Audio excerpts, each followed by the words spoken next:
I hate when couples call each other baby. Me too. Yeah, it's like, baby, could you... No, I can't. What, Fuck off. What do you call Charlie then? I usually call her by her name. Or... Well, we have a few pet names for each other, but they're not like cringeworthy ones. No, I'm not sure. No, come on. You can't make fun of other people for saying baby and then not tell me yours. Oh, no, but no one else knows this. I want to know. Okay. Just one. Okay. Toenail. Oh, really? No, of course not. Why would you call anyone Toenail? They'd have had to do something very specific to earn that nickname. No, come on. Boots. Boots? Yep.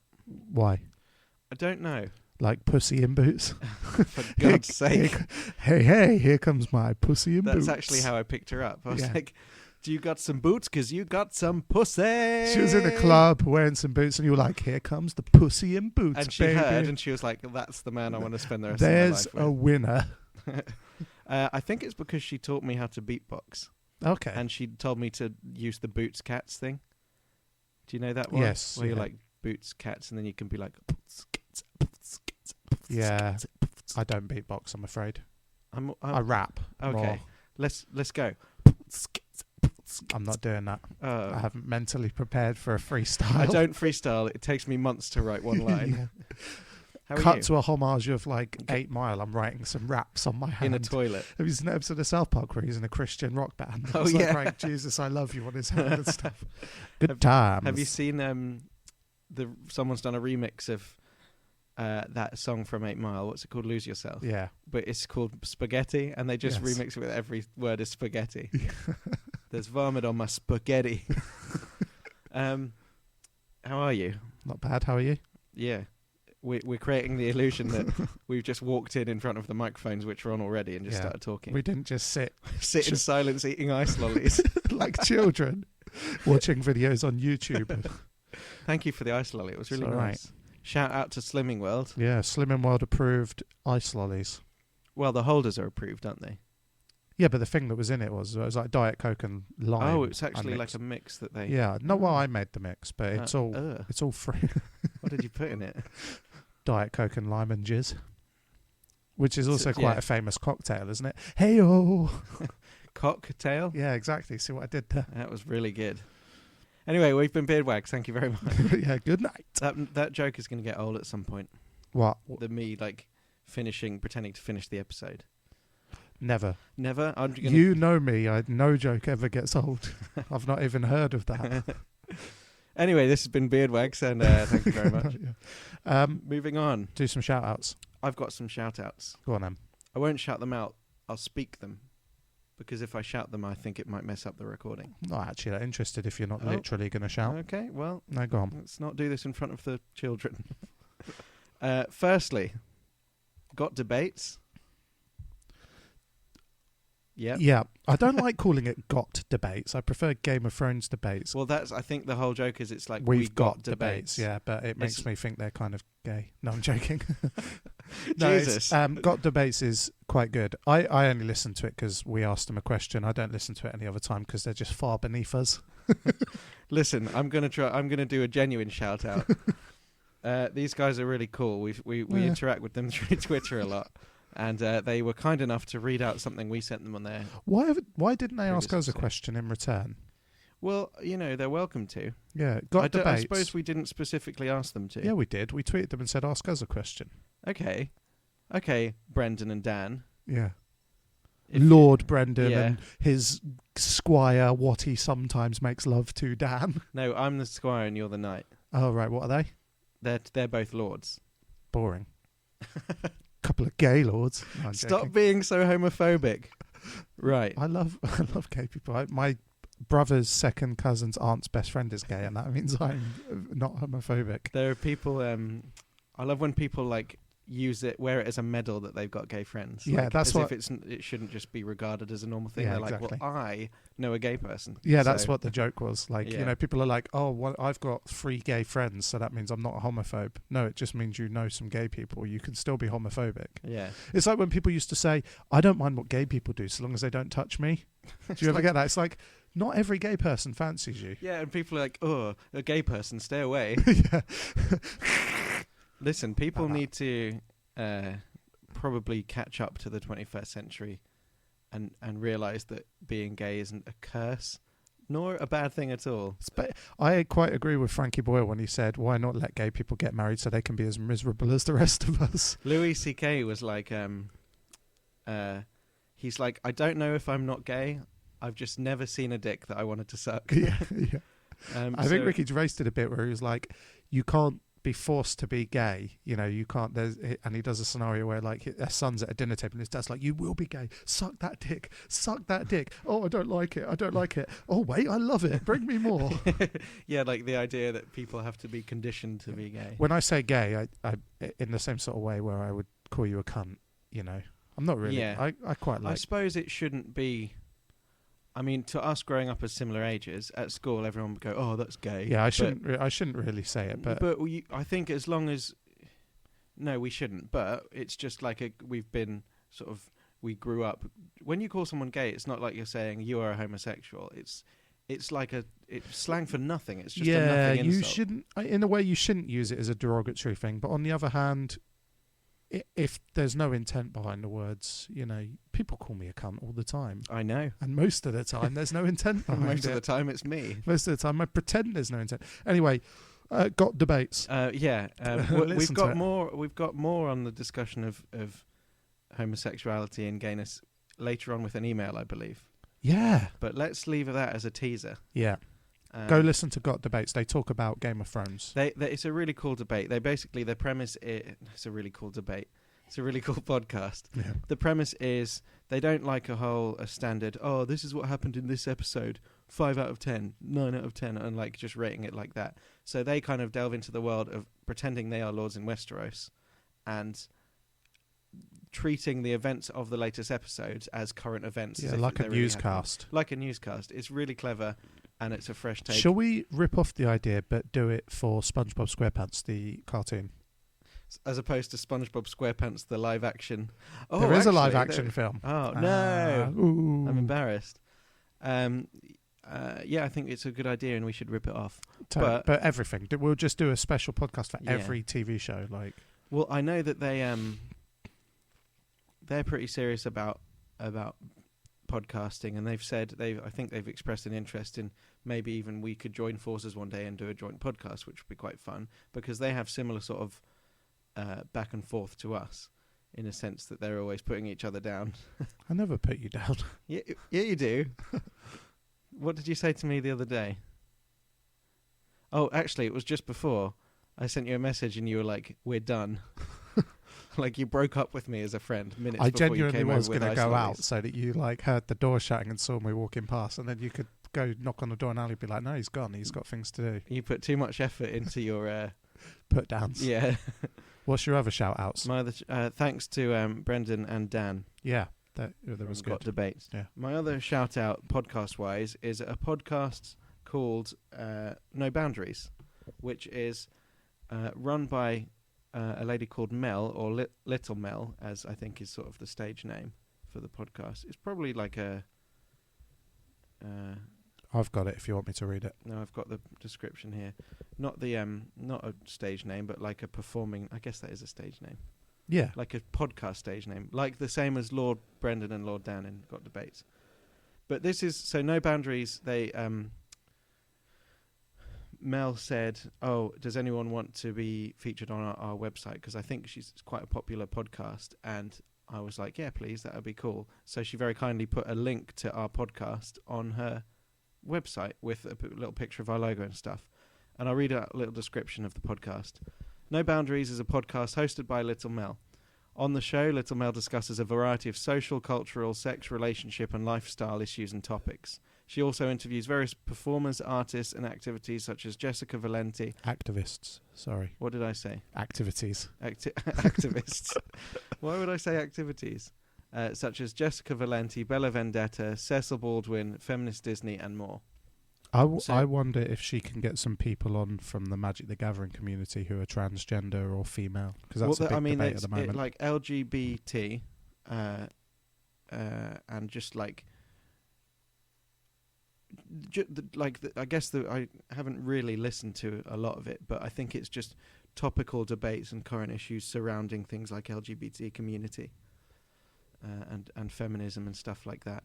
I'd like to hit one on the subject of magic. Yeah, because you're quite into like the topics that surround magic, and for example, like the way females are treated in community. Yeah, I am definitely. Well, just in general, but that's a specific branch of it that interests me. Yeah. Her tagline is "Get real, get raw, get sexy," and I like that. I said, "Can we steal it?" You were like, "I really like it. Can we have it for BeardWags?" But we're not real, raw, or sexy.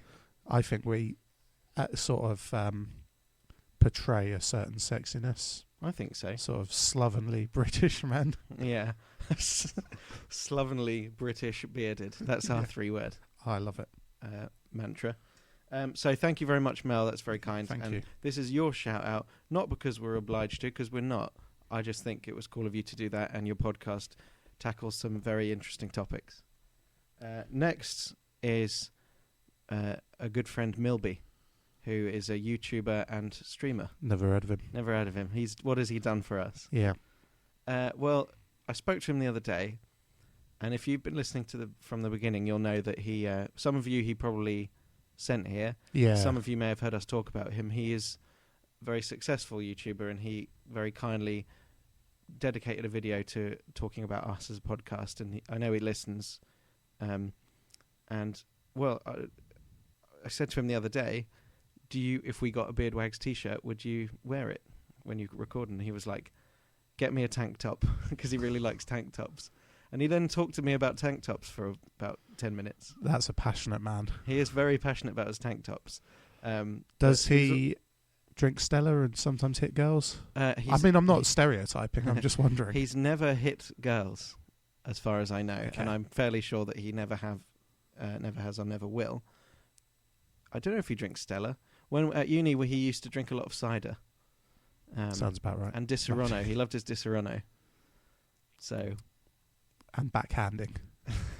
No domestic abuse is involved with this friendly YouTube gamer. He's great. Check him out if you haven't already. His YouTube channel name is Milbyful, which is MILLBEEFUL. And he just plays games and shoots the shit. He does a lot of Mario Kart. He's doing Bloodborne at the moment. A lot of everything. Everything, really, yeah. He used to do a lot of Minecraft. He doesn't really as much anymore, but I think he's just expanding his horizons. He's a real connoisseur of games. Like, he's big into Final Fantasy, for example. Like, I've never heard of it. Stop doing that. It's not funny anymore. It is a bit. I was just playing Final Fantasy 7 before I came round. What's Final Fantasy? It's a game. Oh. You're a game.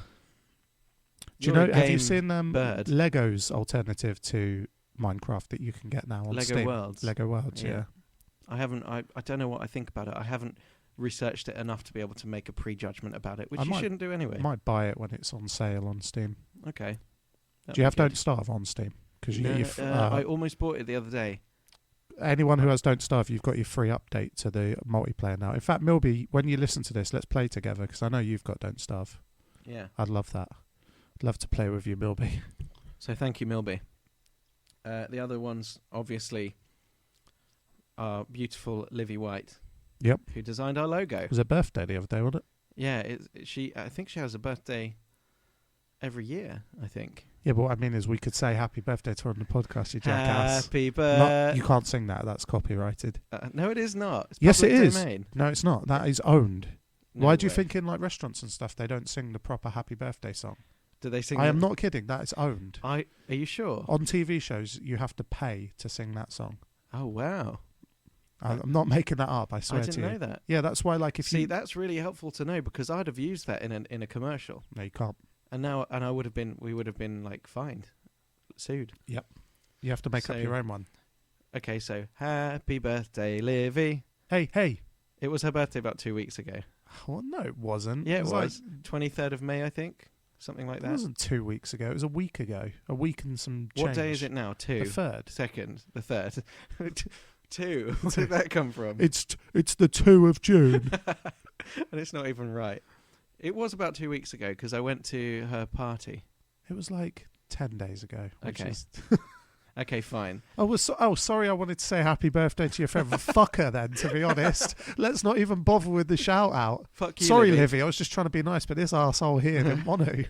I'm like, you can't wish her a happy birthday unless it's exactly within these perimeters. She designed our logo for free, and she's an excellent designer, and you should check her out. We'll send you probably on our Twitter page, we'll put a link to her website and her Twitter, because she does like she has her own freelance design company that she like does a lot of stuff for. It's cool. Alex Blackstaff, last and least, the diamond in the rough. Yeah. You've never met him, but you'd like him. I don't think I've met any of the people we've mentioned. You've met Livy?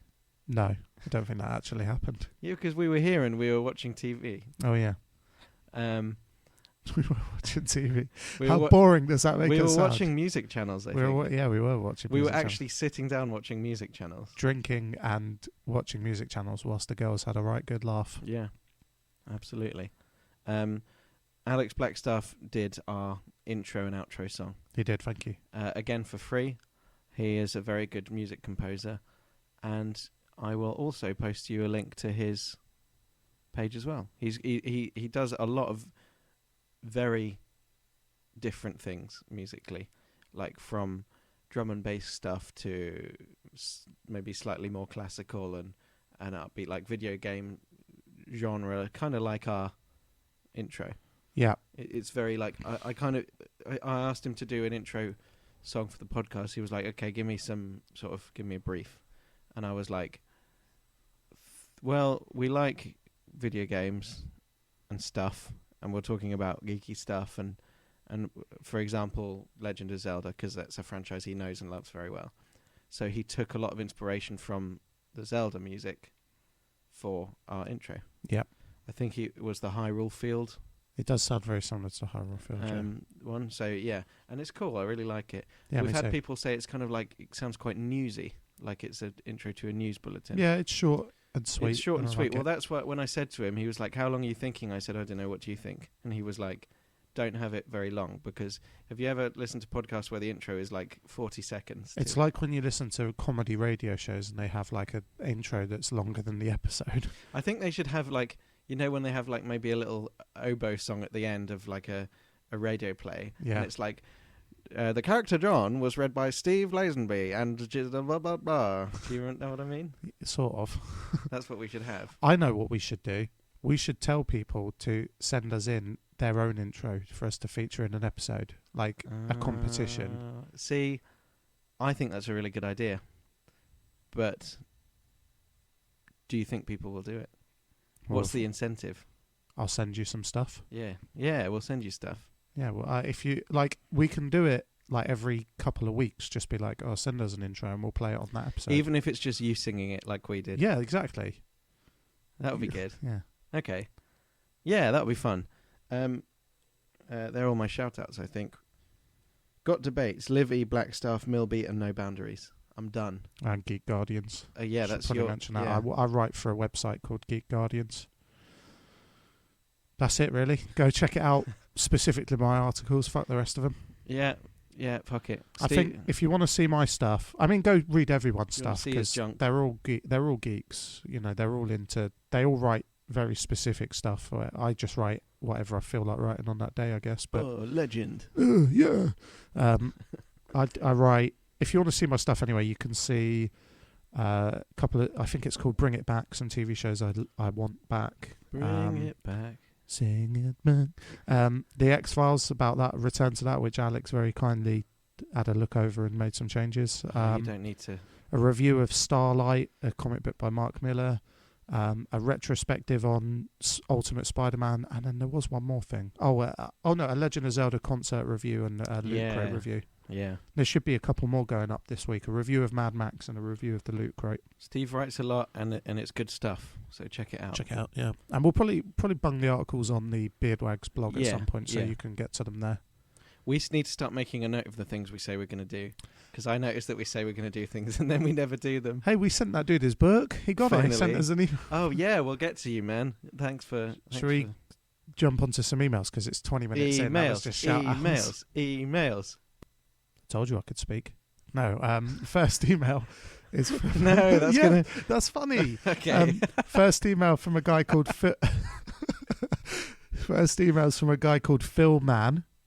Shall I read it out? Because it's good. It says, "Dear BeardWags," or "Dearest." Ooh. I have been listening to your podcast since episode 8. Thank you. I particularly enjoyed the music offering. I'm not sure if I am your target audience, as I'm 44 and 3/4. Bit weird doing that, but well, let me say this: we don't have a target audience. Your age doesn't matter. No. Do you like the things we talk about? Yes. If you're 43, you don't need to put the fraction. No. Thank you. As well. I'm guessing you are both in your mid-20s. As I am overweight, some say fat, I say fuck 'em, I'm cuddly, and have a beard. I see myself as you 20 years ago, or vice versa. I spent my teenage years musically blinkered, listening only to heavy metal, but as I got older, my tastes have varied, and now listen to most genres. It was refreshing hearing you talk about Maiden with such passion. They were my favourite band growing up. I have seen them several times, the first being as a spotty little oik in 1985. Wow, I was a spotty little oink in 2003 when I saw them. Well, the one part in the podcast that... Go on. I was a spotty little oik in later than you. What? Blink? Yeah, 2005. 2005, yeah. So, if you want to feel old... Yeah. The one part that made me cough and splutter and shout, "Fucking knob cheese," was your slagging off of Sir Lars of Metallica. Why did you cough and splutter? Fucking knob cheese. Bloody knob cheese. He was probably drinking tea like all British people do. Why are you making fun of British people like you're not one? I am. I love tea. I often, when I hear something that annoys me, I'm like, bloody hell. How bloody dare they? And then I get in an orderly queue to complain. You are completely entitled to your opinion, but you are wrong. I just want to say this. Phil Mann. The thing is, I wasn't slagging him off because he's not worth being slagged off. I was just expressing a sort of, nah, it's Lars Ulrich. I'm not saying he's not a competent drummer. He can hit the drums. I was just saying that he's not an exceptional drummer. He doesn't. Okay, that's fair enough. I think he is a good drummer because he's in one of the top metal bands. I wouldn't even say they're a top metal band. Well, okay, the most well-known, one of the most well-known. Yeah, but it doesn't mean he's a good drummer. Just absolutely, it means he's a good drummer. Why? Because in the music episode, you went, "No, he's competent," and now no, but like competent means he can do it, and I think that I didn't say he can't do it. I just said for us to say he's a bad drummer is not right, because like I imagine to get to the level that they are as a band musically, that you have to know what you're doing, and you have to be able to play your instruments.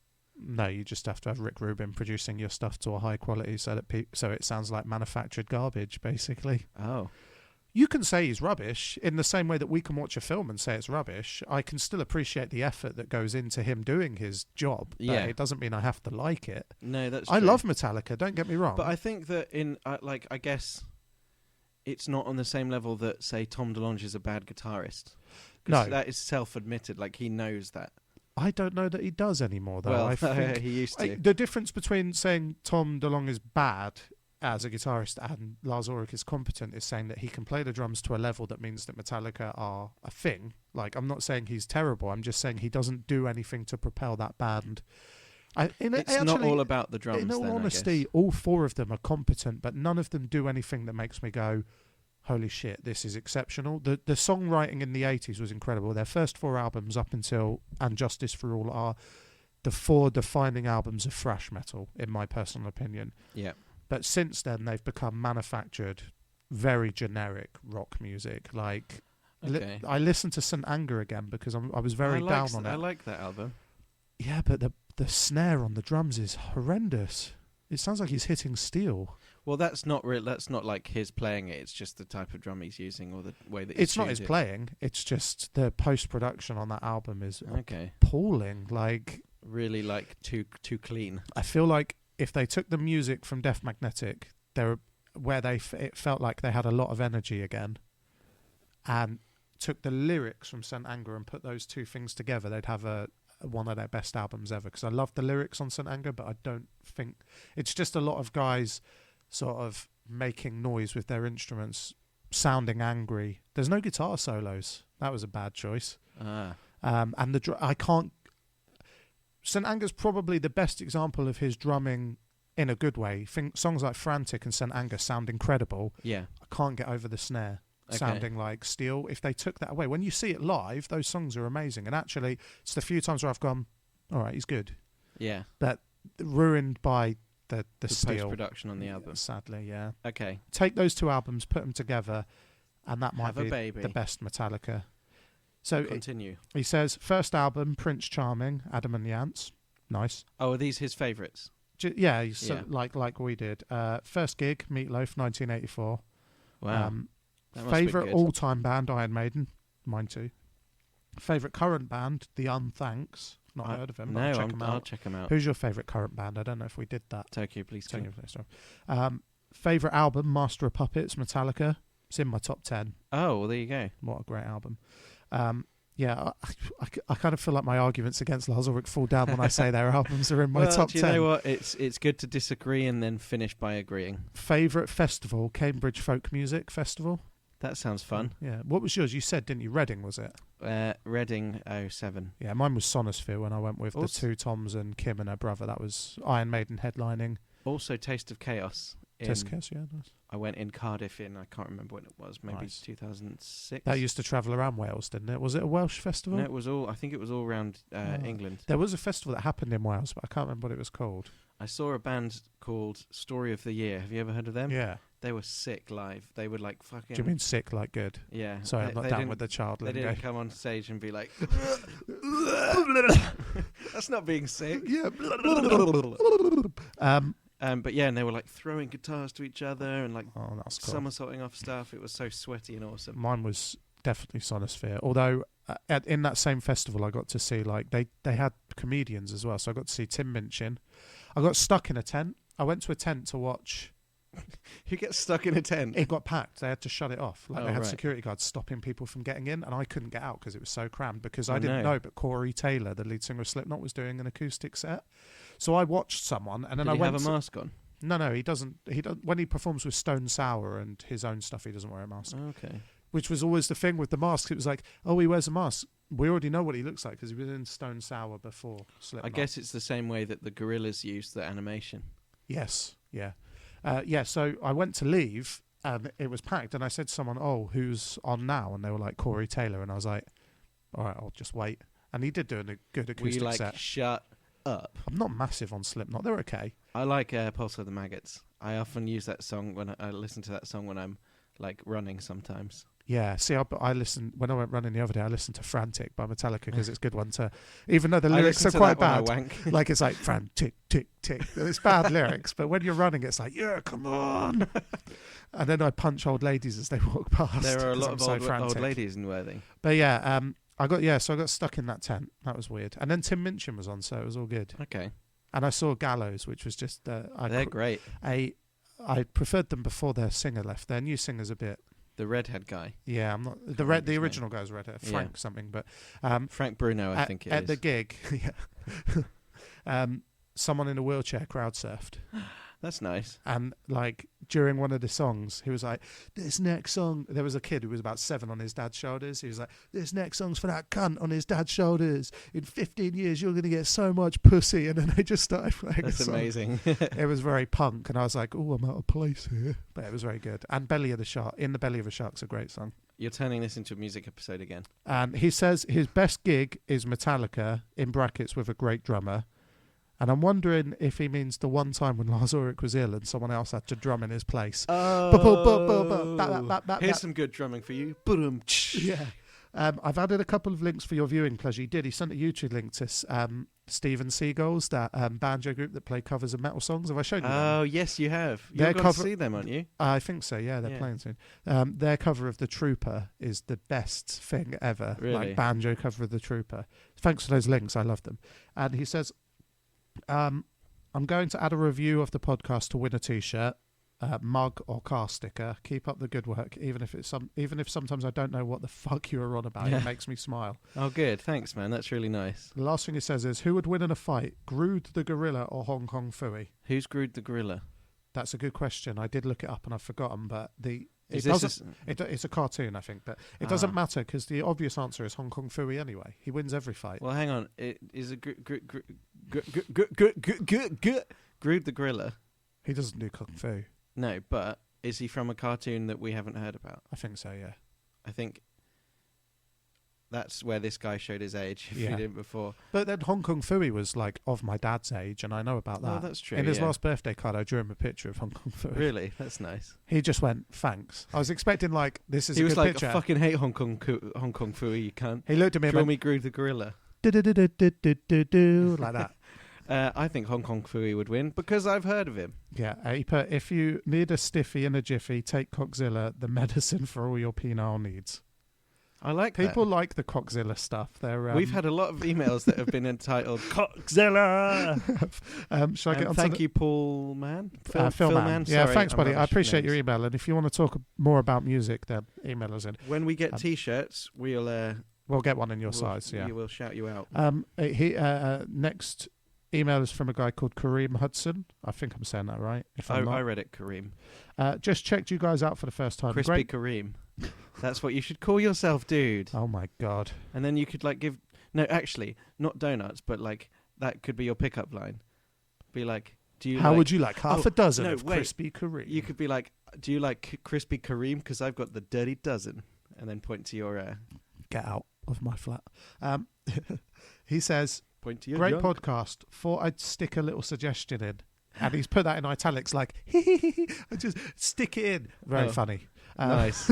Stick it in. If you whiff the fish, you'll need a stiff. Kareem, if you whiff the fish, you'll need a stiff. Now, Kareem, I don't know what kind of women you've been sleeping with, but we need to have a talk about hygiene. Yes. If it's too fishy, something's fishy. If it smells like fish.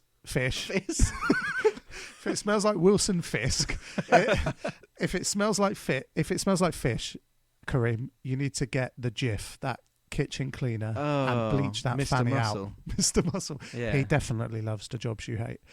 I just want to say, Kareem, please ask your lady friend to clean her minge. Thanks for the email. Harry Clays, Mr. H Boss. Hey. He got our book. He sent a picture of us. He looks about fucking 10. No, he doesn't. Yes, look. Oh, look at me. My name's Harry Boss and I'm holding a book. That's so mean. I think you it's look not cool, mean. man. He does look cool. Look, right, I'm going to guess how old you are. I'm not saying kids aren't cool. I'm going to guess how old you are. I'm going to say 15. And I'm very sorry if I got that wrong. But you just look fresh-faced and happy, and we're glad that you got the book. Yeah, I thank you. Enjoy it. I wrote a little note in it as well. What did you write? I love children. I love children. No, I didn't really. I put... I think I said, Mr. H Boss, if that is your real name. Oh. Lots of love, the BeardWags boys. Oh, that's nice. He says, if you could trade lives with one person for an entire day... Oh, no, wait. We've had that one. No, we haven't. Yeah, we have. We did it last time. Oh, yeah. Because I can't remember. Because I was going to be Kim Young, and you were like, you wanted to do a masturbate as a lady. A plane has crashed onto a desert island. I read that as dessert the first time I read it. I was like, desert island, but I'm on a diet. You two are the only survivors. Who dies first and why? Probably me. I kind of thought that as well, because I kind of just thought we could have like a Star Trek battle to the death. Dun, dun, dun, dun, dun, dun, dun. You know that music when we're fighting. Yeah. The best version of that music is in The Cable Guy. Have you seen that when they do the jousting? I haven't actually. You've not seen The Cable Guy? I always mean to watch it when I see it on Netflix. It's so deliciously dark. Really? Yeah, it's great. I don't know. I would probably try and keep us both alive because I'm not a complete arsehole. Well, this is why I think I'd die first. Oh, I actually don't, but I'm just trying to appease listeners. Because when I was at school, my friends and I would, like, I'm sure everyone does, try and play out situations in a conversation of how things would go if there was a zombie apocalypse. Like at school, it would be... Nerds. Yeah, well, fucking nerds. And at school, you'd be like, right, I'd go to the sports shed and get a cricket bat for each of us, and we could use that as like Had you just watched Shaun of the Dead? Yeah, to remove the head or damage the brain. And then you'd go to the highest classroom and lock yourselves in and then survive from there. And then I was like, hey, what would I do? And they'd be like, you'll get bitten first. But we'd keep you as a zombie in case we found a cure. And I was like, yeah, thanks. And then they go, but we would never find a cure. Yeah. So they always had this joke that I'd be bitten first if ever there was a zombie apocalypse. I love the idea that locking yourself in the highest room in a building is the best thing to do. It's what people seem to slowing down your death, really. Yeah, because eventually the building will get full and you'll have nowhere to go. You could just keep killing them, though. You'd die eventually. You'd get overwhelmed, wouldn't you? But I don't know. I'd keep us both alive. I mean, if it was a desert island, we'd be happy. You could slide down on a slice of banana. Yeah, we wouldn't need to eat each other because we could just eat the desert island. No one's saying we have to eat each other. Well, I think for survival, like... You keep suggesting, you're like, hey, maybe I could eat you. I don't know. Alex, the thing is, we're going to die, so 69 and then I'll eat you. First 69, then munch down. Probably have a bit of a munch on you. A munch on. Like on Flight of the Conchords, that song where he's like, where are my legs? What is that you're eating? Fish? But where's my arm? It's an arm fish. The next email says, wait. Hey, go on. Thanks, Harry. Yeah, cheers, bud. Steve doesn't mean to be insulting. He's just having a laugh. No, I don't. I'm kidding. You know I'm kidding. You're in a real like saucy mood today with the got debates thing. You're like, fucking pricks. I was only messing. I know. I think people know by this point that everything we say is not to be taken I would seriously. I would like people to email in so that I can insult them. Like I want people to email in just so that I can insult them. Well, yeah, get your own free insult from the BeardWags. You're very nice, and I'm insulting it. You're very nice. News just in. Alex is very, very nice. This next guy is called Ryan Story. Hey. He says, hey, BeardWags. First of all, let me thank you for helping me get through my GCSEs. Anytime, brother. They're not done yet, are they? Like, everyone I know is still doing them. Maybe that's what you're saying. Thank you in advance. If we're helping you, man, continue. You're probably listening to us when you're revising. Yeah, I know a few people that are doing that. Turn this shit off and focus on your work. Yeah. Because you'll be doing your exam and the question will be like, explain mitosis. And you'll be like, can't. Because you've been subliminally. We have a lot of people listening who are doing their GCSEs, and I wonder if they should be listening. Like, what if their parents heard it? Fuck them. Yeah, fuck them. Like, what are you going to be sheltered from? A few, like, overweight British people talking about the shit they'd talk about anyway if the mics weren't switched on. Yeah, our kids love it. Just, don't swear and stay in school. I found revising far more relaxing and enjoyable whilst listening to your podcast. I have been wanting to email you guys for some time. However, things get in the way. 16. No excuse. Masturbation. I should send them an email, but instead I'm going to shut the door. Going onto Pornhub. Put a duvet over the door and create a masturbation furnace. Like a hot box for cum. Yeah, basically. Anyway, what I want to ask you is, what inspired you to make a podcast? And I'll tell you, Ryan, I got a text about a year ago from my mum saying, you're going to get an email from this little kid and he wants to know why you're making a podcast. And I was like, Mum, I haven't done a podcast. And she was like, Steve, I tell you what, why do are you a podcast. turning into Michael Caine? Mum, I haven't done no podcast. You're only supposed to blow the bloody doors off. You're only supposed to do a fucking podcast. Yeah. And I went, Mum? Hey, my girlfriend's back. Okay. But why isn't she in the house? Her car's outside. Oh. Maybe she just got back, or maybe she's talking to Ali. Maybe, yeah, she's probably gone next door. Maybe, I don't know. Thanks for interrupting that. Sorry. Anyway. What inspired us to make a podcast? It was pretty much just chatting and then being like, hey, we should put microphones in front of ourselves, if nothing else, for our own entertainment. Because we very much thought that when we started doing this, no one would listen for ages. And we very luckily have got a small but faithful listener base already. I mean, we're already at over, I think we've got over 200 or 300 subscribers to our RSS feed. I'm trying really hard to stop them from listening by insulting them, but they're just not making it very easy. We don't want you to listen.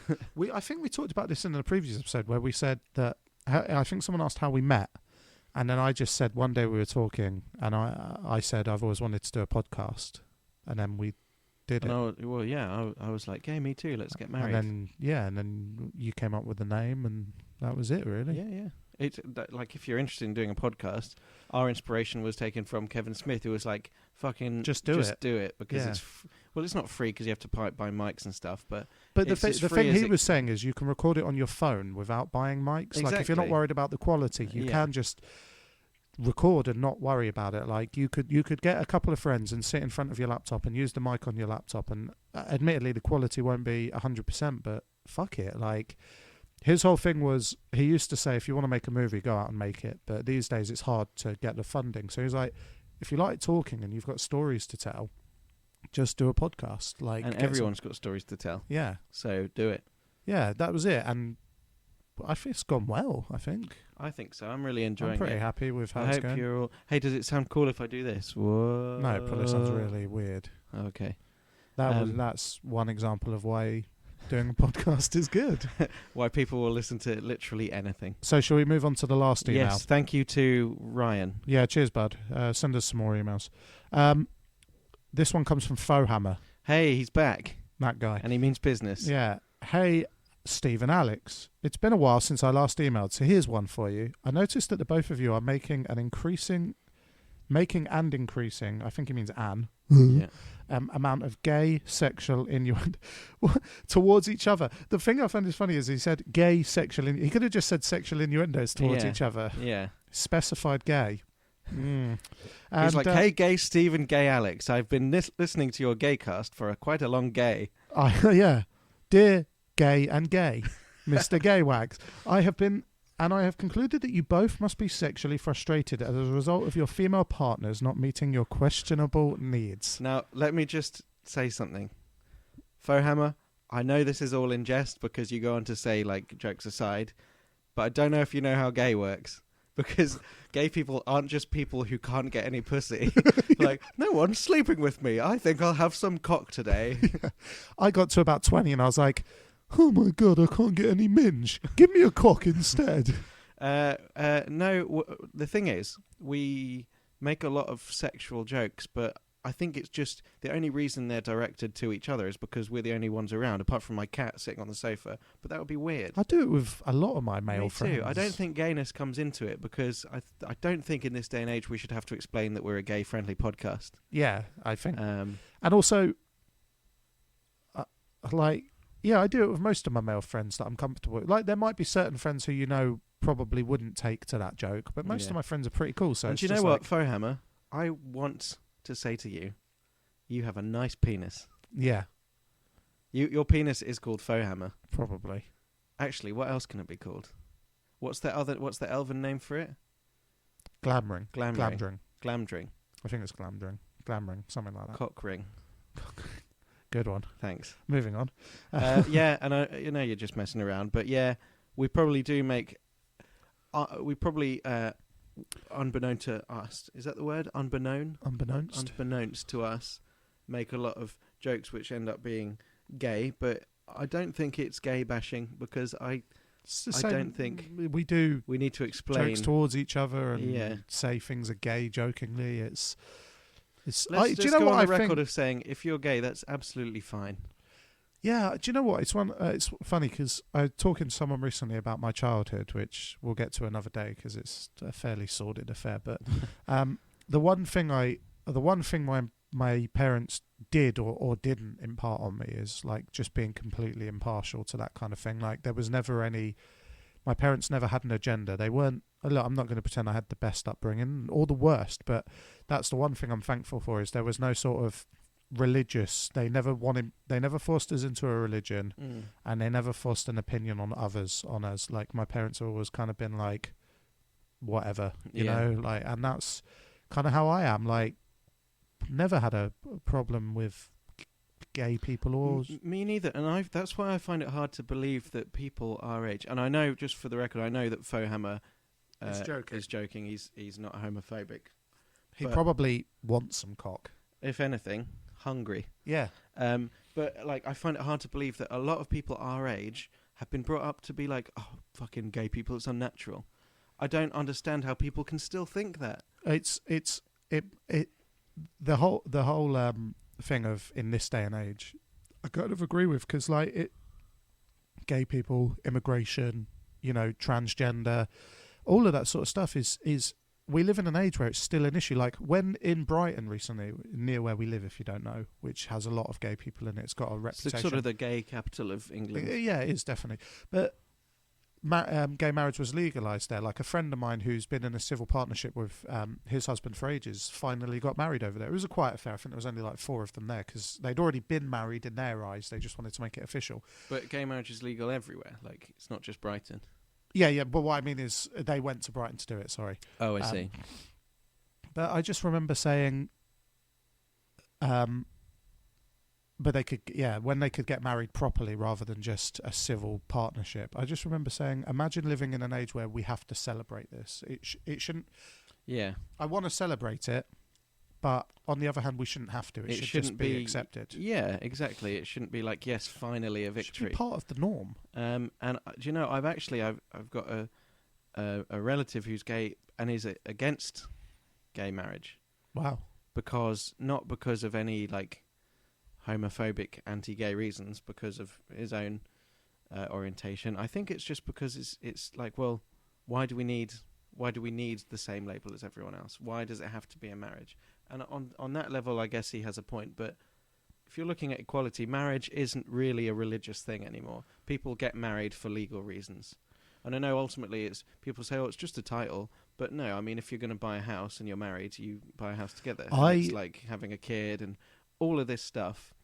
It's like you say, it's equality. It's not the case of putting a label on it. It's in the same way that why shouldn't women get paid exactly the same as us and be treated exactly the same? What? Why shouldn't... It's only bloody 2015. Can't get women's rights overnight. Why shouldn't they be able to get married? Look, before for ages, I didn't want to get married. I just thought it's just a title. It's just a bit of paper. But actually, it's not. It's an expression of your love towards another human being. And if nothing else, it is like, I keep saying like, I'm very sorry. It's legally on paper, it helps you with so much more. Like, if I'm fucking saying like all the time. Every time I say like. If I die when I'm married, my girlfriend gets all of my junk. Yeah. Whereas if you're not married... Well, I mean, if you... And like, oh, fucking hell, can you buzz me every time I say like? Like, just pinch me. Well, yeah, but that would mean you'd have to have your arm over here for the whole episode. Ow, I didn't say it that time. I thought that was for all the other times. Oh, I thought I meant can you pinch me when I say it? Okay. Say you want to buy a house. If you do it as your boyfriend and girlfriend, one of you has to do it, and then I think you can do common by law or common in law or something, which is the name of like the agreement that you have, where it's like you're living together. Give me your arm. Not married. So, okay. Ow! Fuck. But if you're married, you buy it together, so the house is in both your names. Yeah. And the same with adopting kids or having kids. It's like... I didn't want to do it just as a title, though. I want to get married now because I care about someone. Thanks. But you are right. I mean, I'm flattered, but I'm taken. It makes... Fucker. And sexually frustrated, according to Fohammer. It makes... No, and I'll tell you why I'm not sexually frustrated. Because I had sex the other day and I fell over. I'm going to turn the light on. Thank you. Also, thank you for that, burning that image onto my retinas. I will never be able to forget that. Well, so, you know when you're like getting down to business and you're propping yourself up with your arms? It's business time. You know, when I'm down to my business, it's time for business. And I was propping myself up, and my arm slipped. What were you doing? Like on a climbing frame or something? It's called a sex swing, and many couples have them. No, it was just normal. It was just standard issue. Missionary or sexual times, and my hand just slipped, and it didn't hurt or anything. But what position were you doing it in?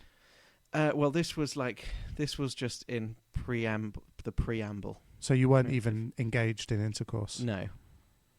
Cunnilingus or? Don't tell Charlie because she wasn't home. I'm just kidding. Obviously. It was the mental person that lives downstairs. God, I hope her mum doesn't listen to this. Dude, I told stories about jerking off in my friend's dad's house, and I know he listens. Oh so no, there's no turning back. I'd never heard from him on that one. So his dad's probably like chasing you down, bleaching down that room. Yeah. So anyway, we could talk all day about equal rights, move on. But we don't have homosexual affections toward each other. But I feel like in another life we could have done. We just like to express sexual creativity in what we're saying. As you say, as Louis C.K. says, I don't know that I'm not gay. I haven't tried any dick yet. Well, he said in his latest one, he's talking about his 2 daughters. He's like, I have 2 daughters and they're gay. I'm choosing to raise them gay. So I have to keep reminding them. When it's time for bed, he's like, okay, come on, gay honey, brush your gay teeth and go to your gay bed. Don't forget to be gay. Yeah, moving on.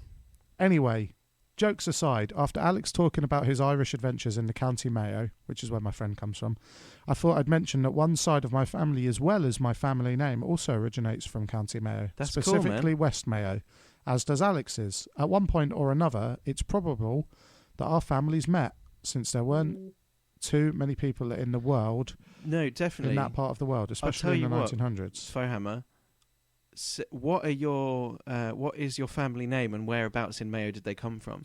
We know his family name. It's Hammer. Hammer, yeah. O'Hammer. O'Hammerty. No, it might be on the email. Well, I mean, if you really want to trace it back, I mean, we all come from Adam and Eve anyway. So. Oh, yeah. By the way, we are so super religious. Yeah, Adam and Eve, not Adam and Steve. I was watching Adam and Steve, not Adam and Eve, not Alex and Steve. Flipper and Eve, not Flipper and Steve. I saw that on the. It's on Parks and Recreation, isn't it? When she accidentally does the gay penguin. The gay penguin. Moving on, I saw you guys talking about The Witcher on your Twitter and also mention it in last week's podcast. Assuming that you've played it, what are your thoughts on it? Well, that's interesting, man, because I bought it on Friday and I've started playing it on your recommendation, really, Steve, and I really like it. I'm still getting used to it. I haven't had all that much time to... I'd say I've put in about 3-4 hours of game time in total, maybe a bit more. I'm still getting used to it. But every time I play it, it gets more enjoyable. I find that with a lot of games these days, you play it and it's enjoyable to... You play it for 10 minutes, you finally get the hang of it, it's enjoyable, and then it reaches its peak and it slowly deteriorates. With this, same as I found with Red Dead Redemption, it's different studios, but similar sort of open world game, it's very much the enjoyment increases until you get to fucking play as Jack Marston at the end. He's all whiny. Do you remember that?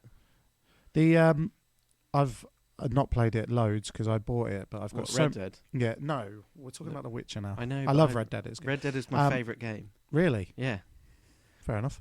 I bought it, and I bought it on the people that made it, their own client, GOG, because they do DRM free stuff. So it's all their thing's pretty good. I haven't played it loads because I was like, I've got like 65 games sat in my Steam, and I haven't devoted much time to any of them. So sort of halfway through Shadows of Mordor, so I was like, I'll finish that first.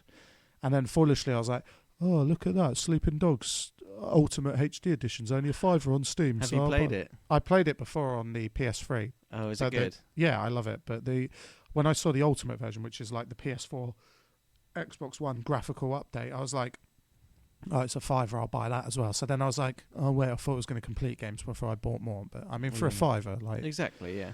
What I've played so far, I really enjoy. It's a little bit buggy at points, which I know they're addressing. Well, you're playing on PC, so the graphics must be stunning.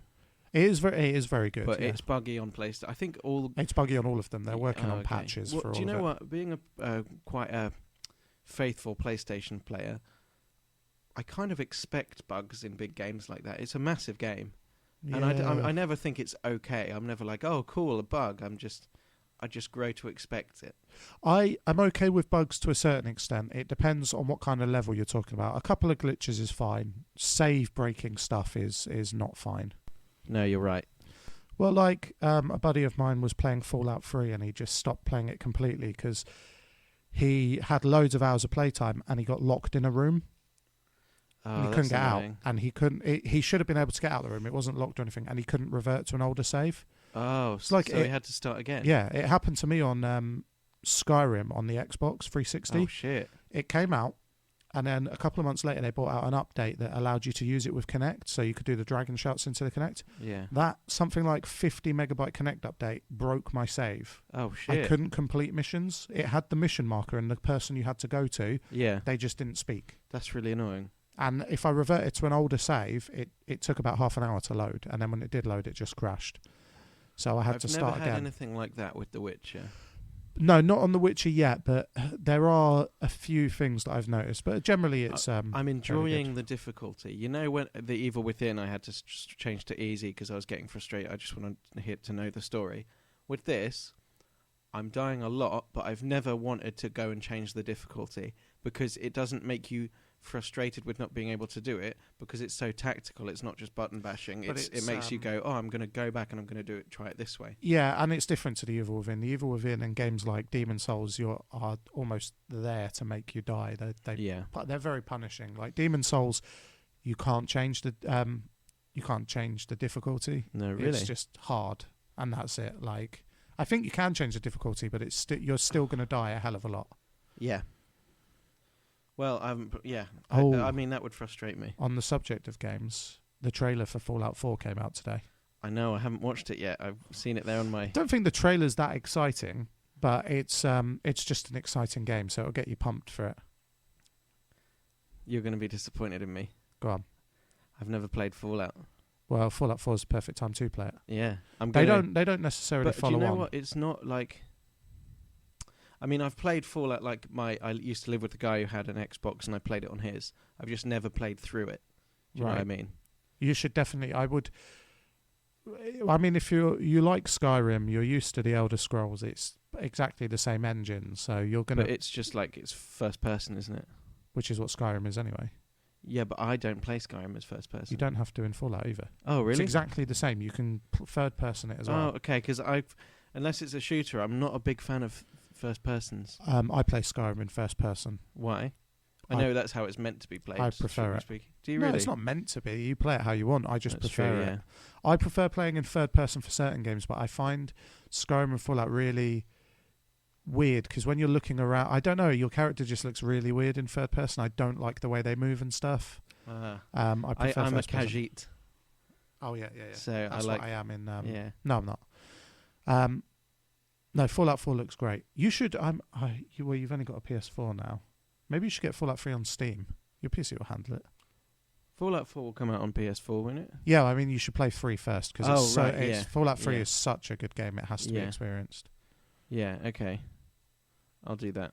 I'll look into it. Yeah, it looks... I can't wait for Fallout 4. It's coming out on the PC at least. So, and normally with the PC, I'm not inclined to pay full price for games. I'm like, I'll get them at a discount, but I will pay... That's what's so good about Steam. I don't think if you get Steam, you never pay full price for a game. If you buy it when it first comes out, you will. Yeah, I mean, the only game I've seen recently that hasn't gone on a sale is GTA 5, but that's probably because they know they can charge 40 quid for it and get it. Still, yeah. But when that goes on sale, I'll get that. I'm not too fussed. Are there any more emails? Or have we finished? Did we finish going through that one? No, that was it. That was his last question. Was like, what do you think of The Witcher 3? So far, I like it. Yeah, me too. So far, I am really glad I got involved with this franchise. On their client, which is the same as Steam, just not Steam. It's a DRM-free version of Steam. They had a deal where if you bought one of the expansions or the expansion pass, you got The Witcher 1 and 2 for free. So I did that because now I can go back and play those. Well, I just watched YouTube videos because you told... said to you I'm going to get it, and you said, yeah, the one thing it doesn't do is bring you up to speed with the story. Yeah. And I watched a few videos and caught up a bit. It's based on a book. The Witcher, I know, yeah, it's cool. Books, yeah. I haven't read them, but I think it's cool. Yeah. It's Polish, isn't it? Yes. Yeah. Thanks, Fohammer. Cheers, bud. What's next? What have you got? I've got... is that your phone ringing? No, it just buzzed. Buzzing. I want to mention a few things, but we've also got some things to review. Well, we can do them quickly. We can do them quickly. So many people do these now that I can, if you want to read a full review, you can check out Geek Guardians or our blog, good idea. Let me just mention quickly before we go on to that. I'm quite excited about what Pixar has to offer in these coming years. Oh, right, yeah. In terms of Inside Out. And I'm not too sure about that. Well, I think it's going to be outstanding. Not just because it's Pixar, but because it's such a risky concept that they have no choice but to execute it perfectly.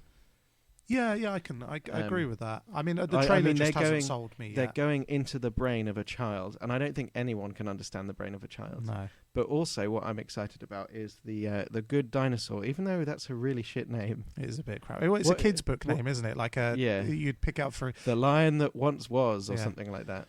This is the Good Dinosaur. He is really good. Did you watch the teaser for it, though? Yeah. I liked it. And this is how I think that I really hope that it's going to work.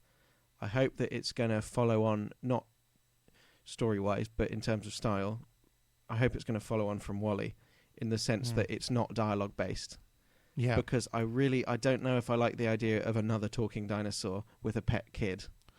Yeah, dinosaurs have kind of been done to death. Because really. the idea is, I was reading about it, and it's basically this...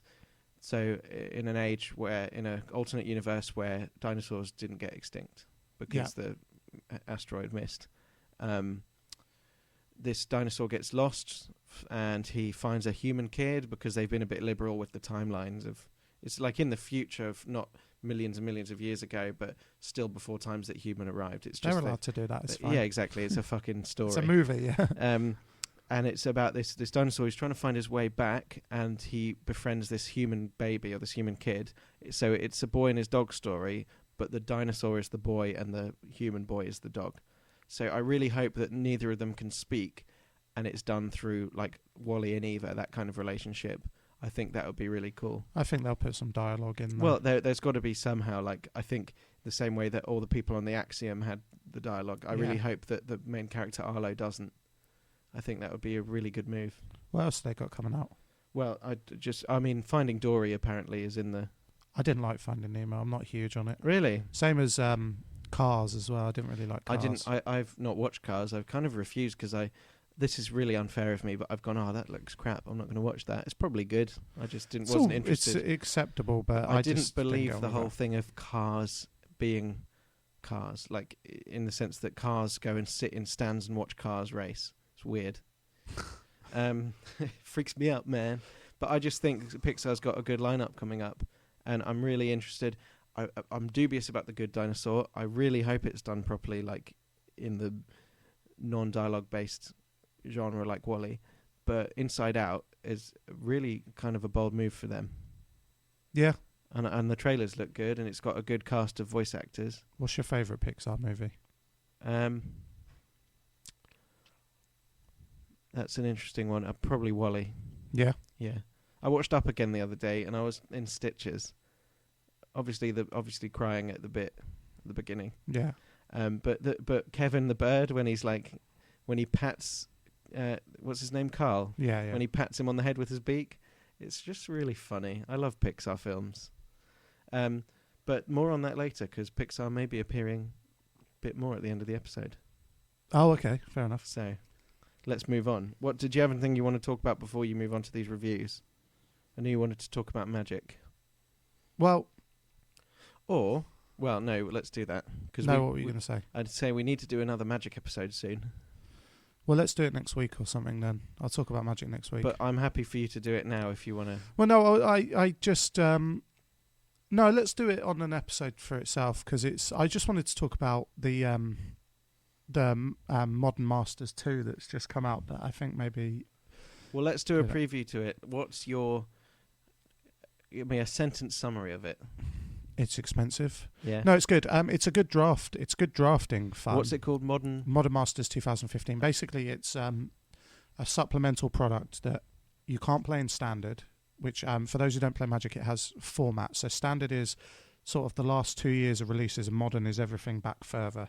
And modern is very expensive for people to get into. So it's a way to get people into it, and also to draft for fun. The only problem is balancing putting in cards that are worth putting into modern decks, but also can draft for fun. Sure. And it's a bit hit or miss. Like, they have to put filler in. But I was saying to someone, like, I don't mind cards that aren't worth loads, like a couple of dollars, so long as they get played in a modern deck. And some of them are just shit. Like, they are pure filler. I mean, I got lucky in the packs I opened. I walked into the store on F&M. My friend Tom came down for the release because we were going to do some drafting and play Magic. And I walked into the store and I was like, Oh, just give me one random pack, just to open now, because they're expensive packs. They're like £8 a pack compared to normal ones. What, just for a booster? Yeah. Wow. But in that one pack, I pulled the most expensive card in the set. I pulled a Tarmogoyf. So how much is that worth then? They're going for about 90 at the moment. Bloody hell! And that was just one pack. I just opened a pack and I was like, oh, fucking sweet. and then when I opened my box, I got a hell of a lot of value out of that as well. Oh, wicked! Currently working on building a Modern Masters 2. I haven't played Magic in ages. We can soon, because I'm making a. Have you still got my deck that you were looking after? Yeah, it's built. Yeah. Like, I know which cards are yours and which are mine. Yeah, most of them are mine, but I just I wouldn't say lost interest. I just haven't played it. Come to the next pre-release. I'm scared. I just get scared when I'm out of my comfort zone, like I'm not good at, and that's unfair because they're all so friendly and nice. Well, you need to make it your comfort zone, because you need to really play like D&D and stuff. Maybe let's hang out soon and play some more. Yeah. I really wanted, I'd be really interested in coming to a D&D night. Yeah, so then maybe you need to get it in your comfort zone. Yeah. Come to the next pre-release. Anyway, Tom's going to be down. It'll be cool. Okay, if I'm around. You will be around. I'll make sure you're around. Fuck, okay. I'm making a Modern Masters cube anyway, so we'll be able to. I'm going to do a draft, like maybe the weekend after we move into our new place. I'm going to do a draft, so come to that or something. Wicked. So that'll be our gaff. Okay, your gaff. Yeah. Yeah. So that's a bit of a teaser. We'll do a Magic episode soon. Yeah, we'll do that. We soon. could maybe play. We could build a deck. Yeah, we could do a deck. It could be deck like tech, they call it. You could build me a deck and tell people about. Yeah. Okay. What to do and stuff. And we'll do an episode soon, and then also maybe save the next one for after the GP in London. Yeah, that's a good idea. That would be perfect, actually. We do one in June and then mid-August. August. Keep going. I'm going to open the window. Are you really hot? It's quite hot. You are very hot. Oh, thanks, baby. But we're not allowed to talk about gayness. Oh, yeah. Get your cock out. It is really hot. So, shall we talk about Z-Box and Loot Crate for this month? Quickly. Yeah. Okay, so Z-Box for Marvel. It was good because there was a... Wait. Oh, right, Z-Box. Marvel, okay. Yeah. They did a good pre-order deal where you got a Z-Box and the Steelbook of Age of Ultron. Oh, yeah. That hasn't come out yet, but it'll come separately. And like last month's one, you got the Loot Crate and Who Framed Roger Rabbit Steelbook, which showed up a couple of days ago. And he was like, you can get it on DVD for like £2. That's not the point. Yeah, I was like, fuck off. Yeah. No, do you understand Steelbook, Ali? Yeah. Do you? She loves them just as much as I do. Yeah. It's like I pre-ordered her the Into the Woods Steelbook, but I didn't tell her. Is it good, that? I enjoyed it, yeah. Okay, because it's on Amazon. Is it on Prime already? Prime, yeah. Oh. I think. You sure? I checked earlier. I'm sure it's... Oh, maybe not. Maybe it's on something else. You can borrow it if you want. Oh, no, it's on Sky Movies. Well, we can borrow it if you want. We got Thank you. Yeah, that'd be good. So, Marvel... First thing, Hawkeye pop vinyl. I like him. I like pop vinyl, so... Oh, that's a good Hawkeye. Why is he so blonde, though? Because he's sort of brown, isn't he? Is he blonde in the comics? No, he's not blonde. I'd really want the Hulk one. That would be my jam. The Hulk one's massive, though. Is I it? don't think they could give it away for free, because it's like... no, maybe it's not. Maybe it's a normal size one. It's the Hulk Buster one that's bigger. Oh, okay. So there's that. There's... Avengers Hero Attacks tin. You could keep Altoids in there. I think one of the guys that listens who was down recently, Josh, whose buddy Matt, who came down and we all went to see Mad Max together, he said he uses it as a tobacco tin. So that makes sense, yeah. It came with some of the cards as well. I don't know how the game works, so I don't know if they're good or not. I think my brother plays it, who's like 9. I think it's a kid's game. Oh, well, do you know what? All games can be kid games. Good thing. The magazine thing, which is whatever. Yeah. Spider-Man, he holds onto your headphones or your headset. Why is he silver? Just because, I think. Oh, it's not like a special... I don't think so. He just is. But I'm going to take him into work next week and put him on my headset. You could put him into your microphone thing. No, because he wouldn't be dangling down so much. Oh, yeah. More candy sticks. A card holder. That looks like a sanitary towel. It's card holder for Oyster and stuff. Oh, yeah. A DVD of Stanley's Superhumans Season 1. What is that? It's like a TV where he found real-life superheroes. Oh, wow. It also came with the latest issue of Total Film, which isn't in here because I was reading it when I was going for a shit earlier. So. Okay. And it also came with a variant cover of Marvel's new comic, Secret Wars. Ooh. Which is like the third or fourth variant cover I've got of that now. But so that's Secret cool. Wars, what's that about? Basically, it's a big crossover event. They've merged all their universes, like the Ultimate Universe has ended and stuff. And I can see Hulk and the Thing and Spider-Man. it's good. It's actually really good. If I'm not too big on Marvel's events normally, but this one's pretty good. So that's that's Z-Box. It's pretty decent. It's got some nice. okay like stuff that. in it. I'd. After we've done talking, Okay. can you stop it for a second? Oh, of course, yeah. Let me just say, everything in that box is nice to have. Yeah, definitely. It's a good one. I'll give it 10 out of 10. Cool. Or 9 out of 10. 9 out of 10. 9 out of 10 for the Z-Box this month. Steve told me to pause this while he went for a wee, but I'm just pressing play again to say that he's a fucking loser. Moving on to Loot Crates. The rather... Now, I think we can agree the Z-Box had a theme of Marvel. Yes. Did a pretty good job of having Marvel items in it. Yeah. The theme of Loot Crate this month is Unite, and I kind of feel like they just picked some items and then went, what can we call this? So, okay. Firstly... Is that the companion cube? No. Firstly, the T-shirt I've got on. Oh, yeah. I knew it would be Power Rangers T-shirt. I love it. Do you? I like the colours. There's been a few T-shirts they've done where I've been like, it's a bit pants. But last month's D&D one I love. This month's one I love. And the one they did ages ago, Voltron, I love as well. The one you're wearing today, I don't like. This one I'm wearing today is strictly a bedtime T-shirt. Don't get me wrong, it's comfy. Okay, but I mean, it's like the spy themed one where it was a James Bond one. I was like, I don't like that T-shirt. Yeah. It's got like a pun on it, and it didn't really do it for me. Didn't do it for you. That's a nice one, though. And then a Rick and Morty puzzle. That's what that cube is. Oh, doesn't it look like the companion cube? It does. That's what I thought. I haven't watched Rick and Morty. Me neither. I've watched some like clips of it, and my friends keep telling me to watch it. But It's Dan Harmon, isn't it? Yeah, I'll tell you what I did watch: the season 6 finale. Of Community, I've not which seen is any aired season last 6 night. yet. Catch up on it, dude. It's What's really, it on? really good. Yahoo. Can you watch TV, it for free? But you can just find it on.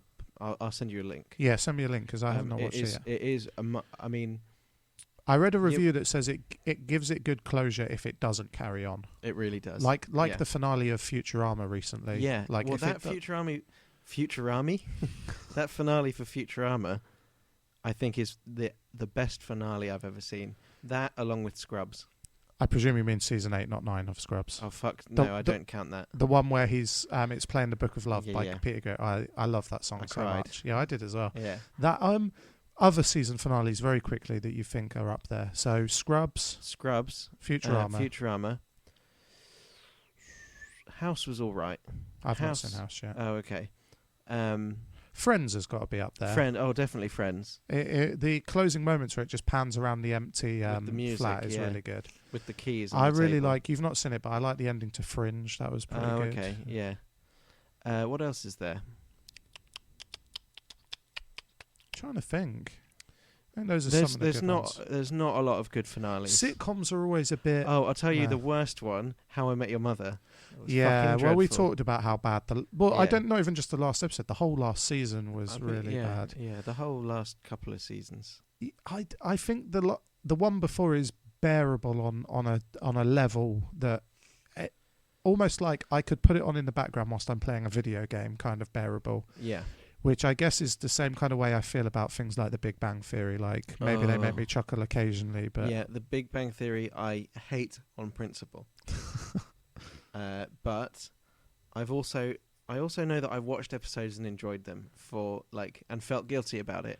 And what I hate is how it became so successful when shows like Community have almost gone down the drain, circling the drain. The problem with that though is that shows that as good as Friends is, the reason it's successful is because of the wide appeal, which is what Big Bang has. Community, unfortunately, it's too clever. Exactly. I'm not saying that you have to be clever to watch it, because you don't, but you have to pay attention to the episodes. The jokes are jokes that you get and then repeat to yourself and get even further. The problem was that they, in the same sort of way that Arrested Development did that as well, like very meta and throwbacks, like all of like seasons later in Arrested Development, they're making jokes about stuff that happened in season 1 that just most sitcoms these days are 20 minutes and that's it. It's all self-contained.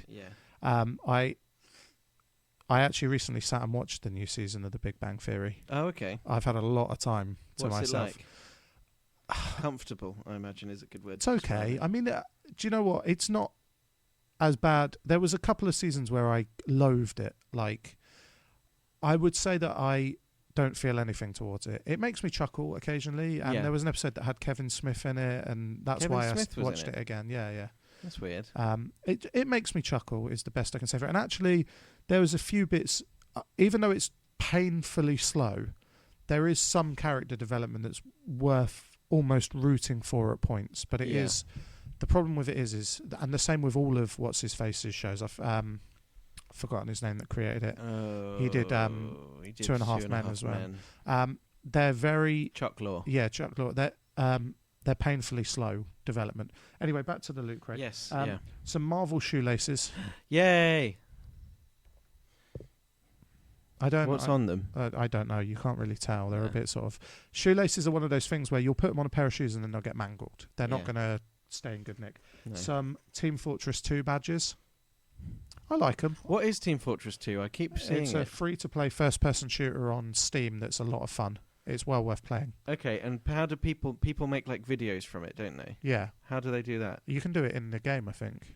Oh, okay. It's it's good fun. You play as the red team or the blue team, and you can play as like the spy or the medic and stuff. Oh, cool. It's fast and furious. It's very quick to play. Yeah. Quick to easy, hard to master, that sort of stuff. But if you have Steam and you have a system that can run stuff, it basically runs because it's not taxing at all. And it's good fun to play with friends. Oh, cool. I like badges.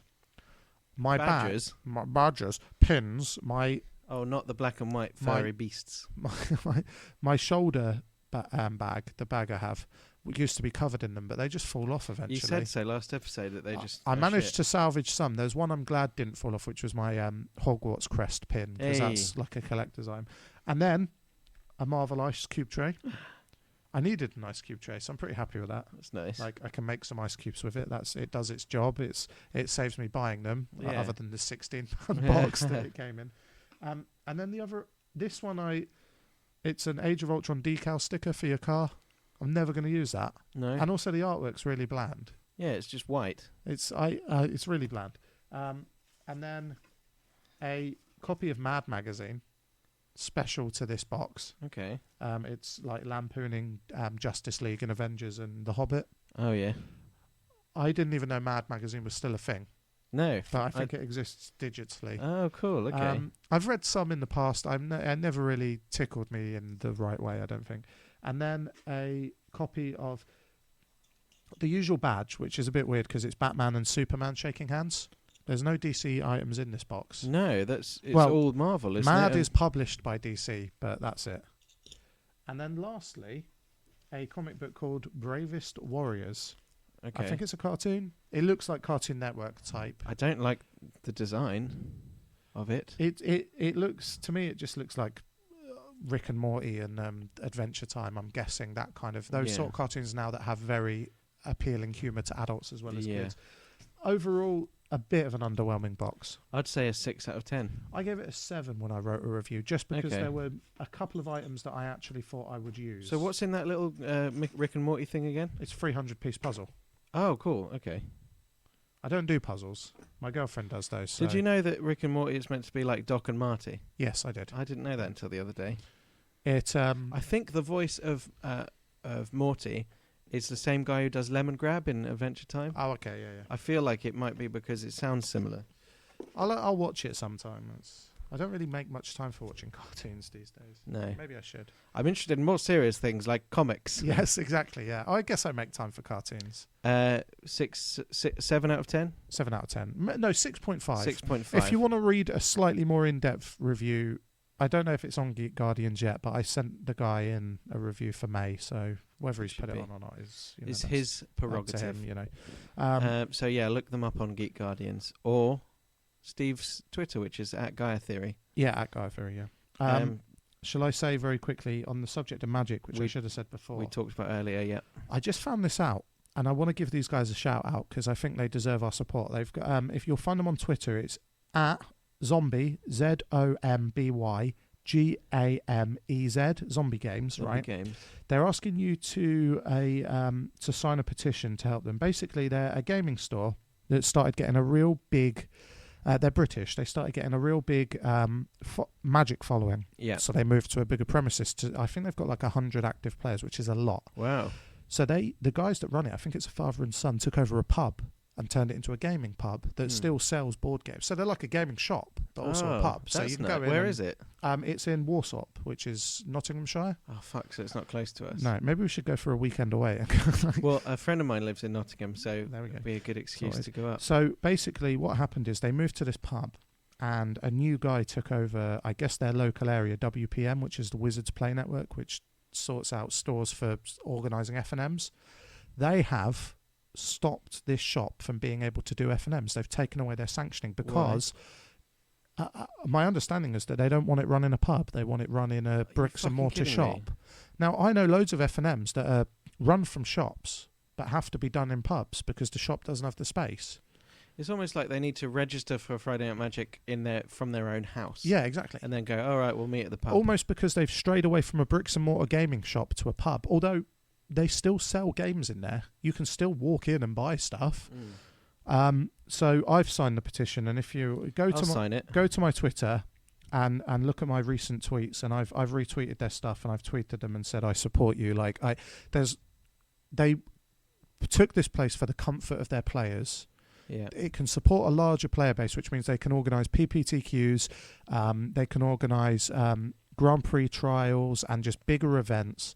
So why should they have that taken away from them just because they're being generous? You know, how many signatures do they need? I don't know how many they need. I think it's just as many as they can get. Okay. And from the looks of their Twitter, they're not getting a lot of help from Wizards of the Coast at the moment. So, come on, Wizards. At Zombie Games, ZOMBYGAMEZ, and sign their petition because I think why is this happening? Like, there's just no need for it. So come on, people. Yeah. So that's sort of it, really. Okay.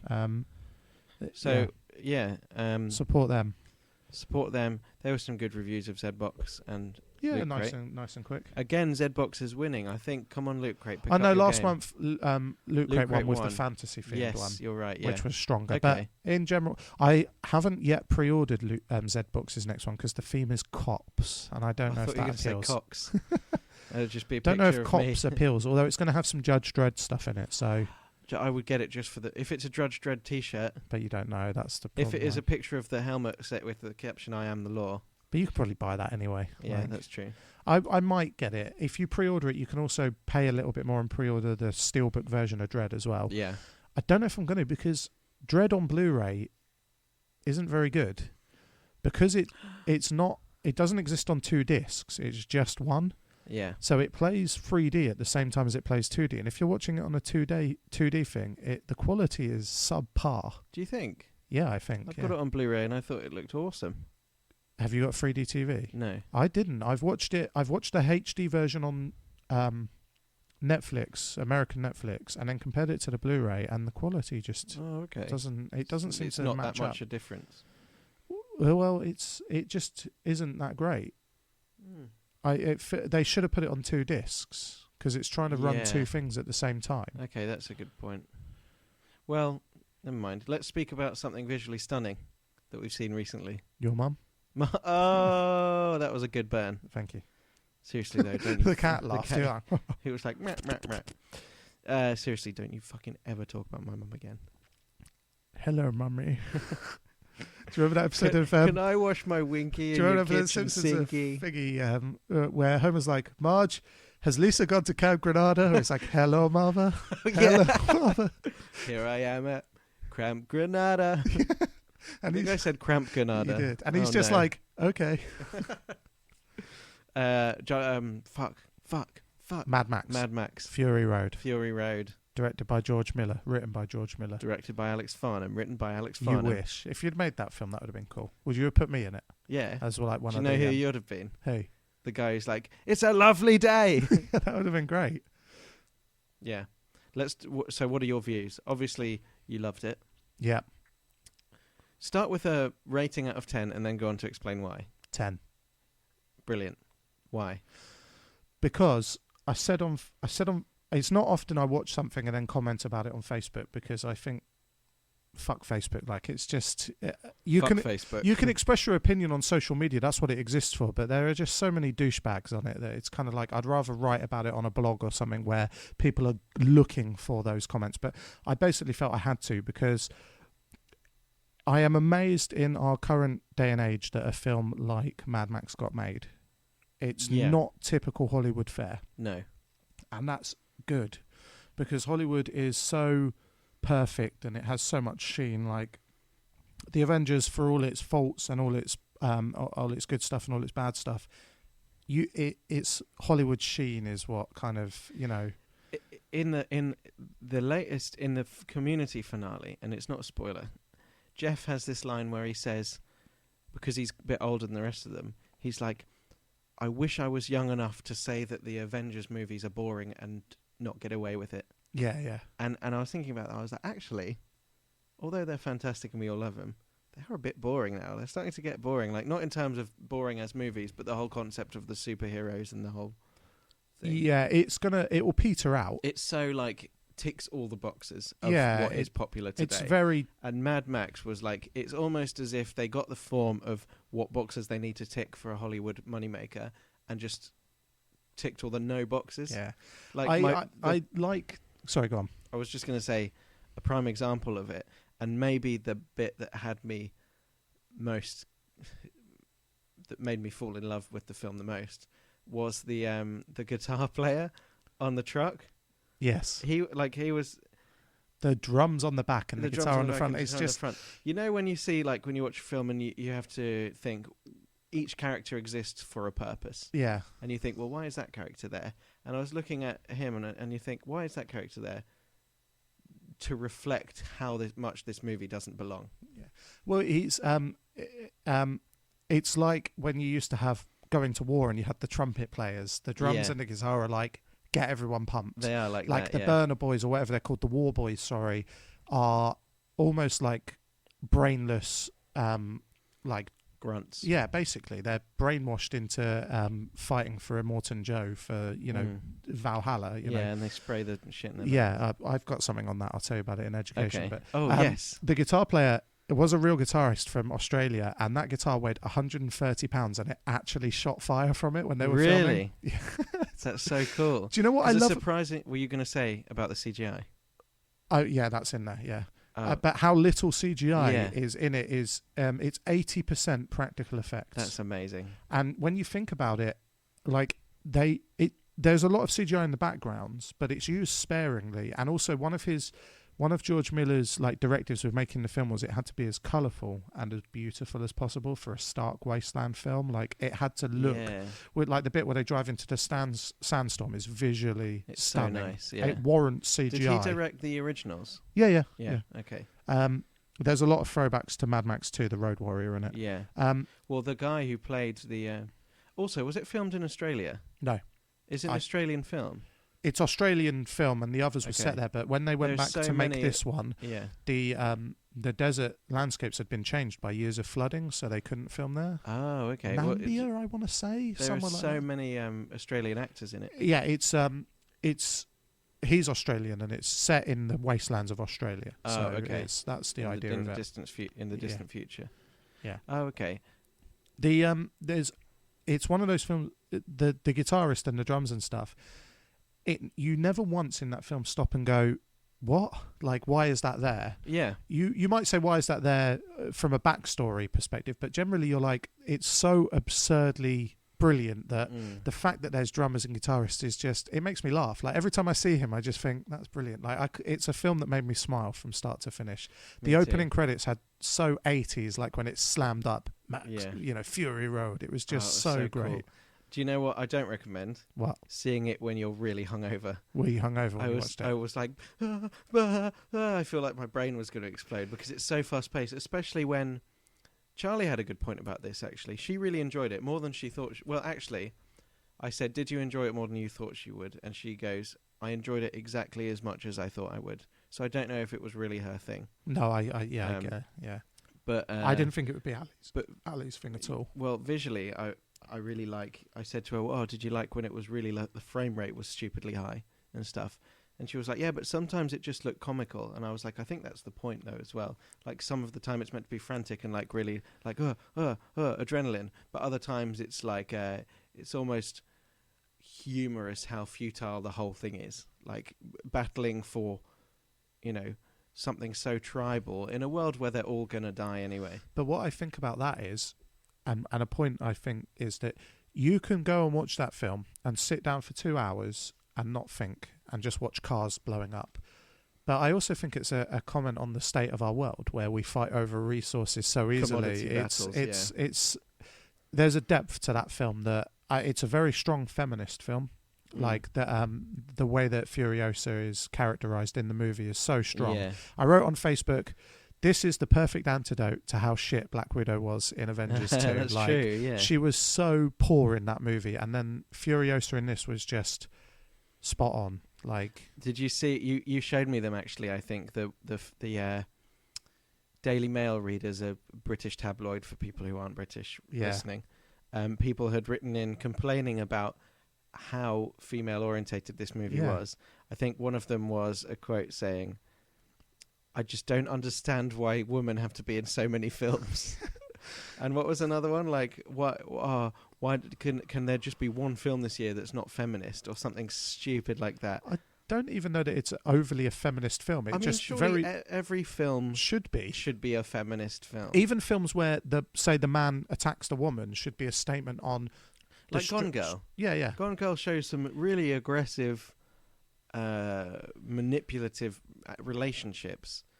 No one's like, he pushed her over, so it's an anti-feminist Although, film. actually, funnily enough, there have been accusations that Gillian Flynn, the female author, is a misogynist. Like, her female characters are always very broken, and her male characters tend to be different, but I don't agree with that. No, I mean, what do you think that empowering woman means that you write about a woman who is the queen? Gone Girl, they're both as fucked up as each other. Like, exactly, and if you want to empower a character, man or woman, you show them at their most vulnerable.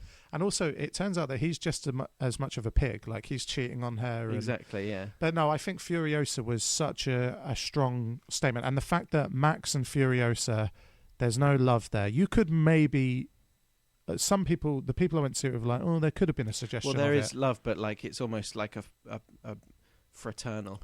I think of it more as a mentor. Like, she's his mentor in that film. There's this bit where they where they don't trust each other when he wants the water. Yeah. The not trusting goes for quite a long time, non-stop. Yeah. And then all of a sudden they trust each other, but it's like it's a big ramp up to the building of trust. It's never assumed that they're going to trust each other. No, and I think there's a respect between them, and I love in that respect, but not in a sexual way at all. Not at all, yeah. The only kind of suggestion of sexual love comes from Knox and the girl. Yes, I really like that. Yeah, because it's not over the top. They don't actually do anything. It's just that he learns that there is care in the world. And my favourite bit is, in the beginning, when they're killing themselves, when they're saying, "I'm going to Valhalla," they say, "Witness me." And the change in the way he says "witness me" at the beginning to when he's about to sacrifice himself to save them, like the meaning of those words becomes completely different. He points at the girl and says, "Witness me," like, "Look, I'm doing this for you." Well, for all of you. Like, he becomes a war boy who would do anything for Immortan Joe to, "I'm going to sacrifice my life to save yours." Yeah, like, well, you could even, like you say, when you're watching a film or reading a book, you think, well, whose story is it? Whose story is being told? In many ways, it's his story. He, as a character, probably has the best progression in the movie. Imagine the movie without him in it, and it would have been a lot more boring. Yeah, definitely. He's his change. That moment at the end where he says "witness me" and sacrifice himself actually brought tears to my eyes. Yeah. Like, that's the kind of movie that can move you. And you know the saddest thing of all? You know when in films, big Hollywood films, where characters sacrifice themselves in inverted commas, you know, especially in like a Marvel movie, you know that character is fucking well not dead. Yeah, they'll come back. But in this, you were like, he's going to die, and I have no doubt of that. Yeah, and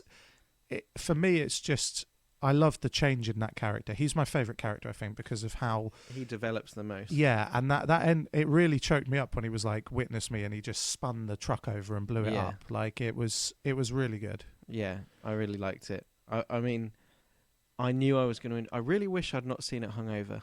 Yeah, so do I. Because I mean, it didn't affect my. It affected my enjoyment in the sense that I was very frantic. Yeah, and it's quite an intense film. If you're hungover, you're kind of. I guess it could be a bit of a. Yeah. Yeah. So I definitely want to watch it again. But I agree with you about it being a 10 out of 10 because I enjoyed it in a way that I never would have expected to enjoy a film of this era. Yes, I think it is the perfect antidote to the bullshit of Hollywood, in my personal opinion. Don't get me wrong, I like Hollywood movies, but it's so out there. I think it's just spectacular. It's quite easily one of my favourite films of this year, if not my favourite film that's come out this year. It's just so different and a joy to watch. There aren't many films, like I enjoy watching films, but there aren't many films that make me happy whilst I'm watching them in that kind of way where at the end of it, I was like, oh, my face hurts a little bit because I was so happy watching that. And just like the satisfaction you get from it. Yeah. Considering like 70% of the film is car chase. Yeah, but in a good way. It's such a believable movie as well. Like when you compare that to, say, don't get me wrong, I know they're strong movies for some people. Fast and Furious, still making lots of money. Compare the authenticity of the car chases in a post-apocalyptic world to the CGI'd cars of Fast and Furious. Like the trailer for Fast and Furious was really bad. Like they parachuted cars out of a plane. Yeah. Right? And save a sexy lady. In reality, Mad Max is more absurd than that, but it doesn't feel like that. No, because it all makes sense in its own universe. Whereas parachuting CGI cars is, I don't know, it's quite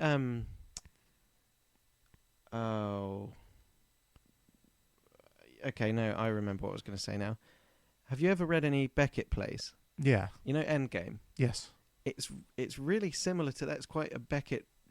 He must have been inspired by Beckett, because if you read Endgame and how surreally post-apocalyptic that is, it's the same with Mad Max. Its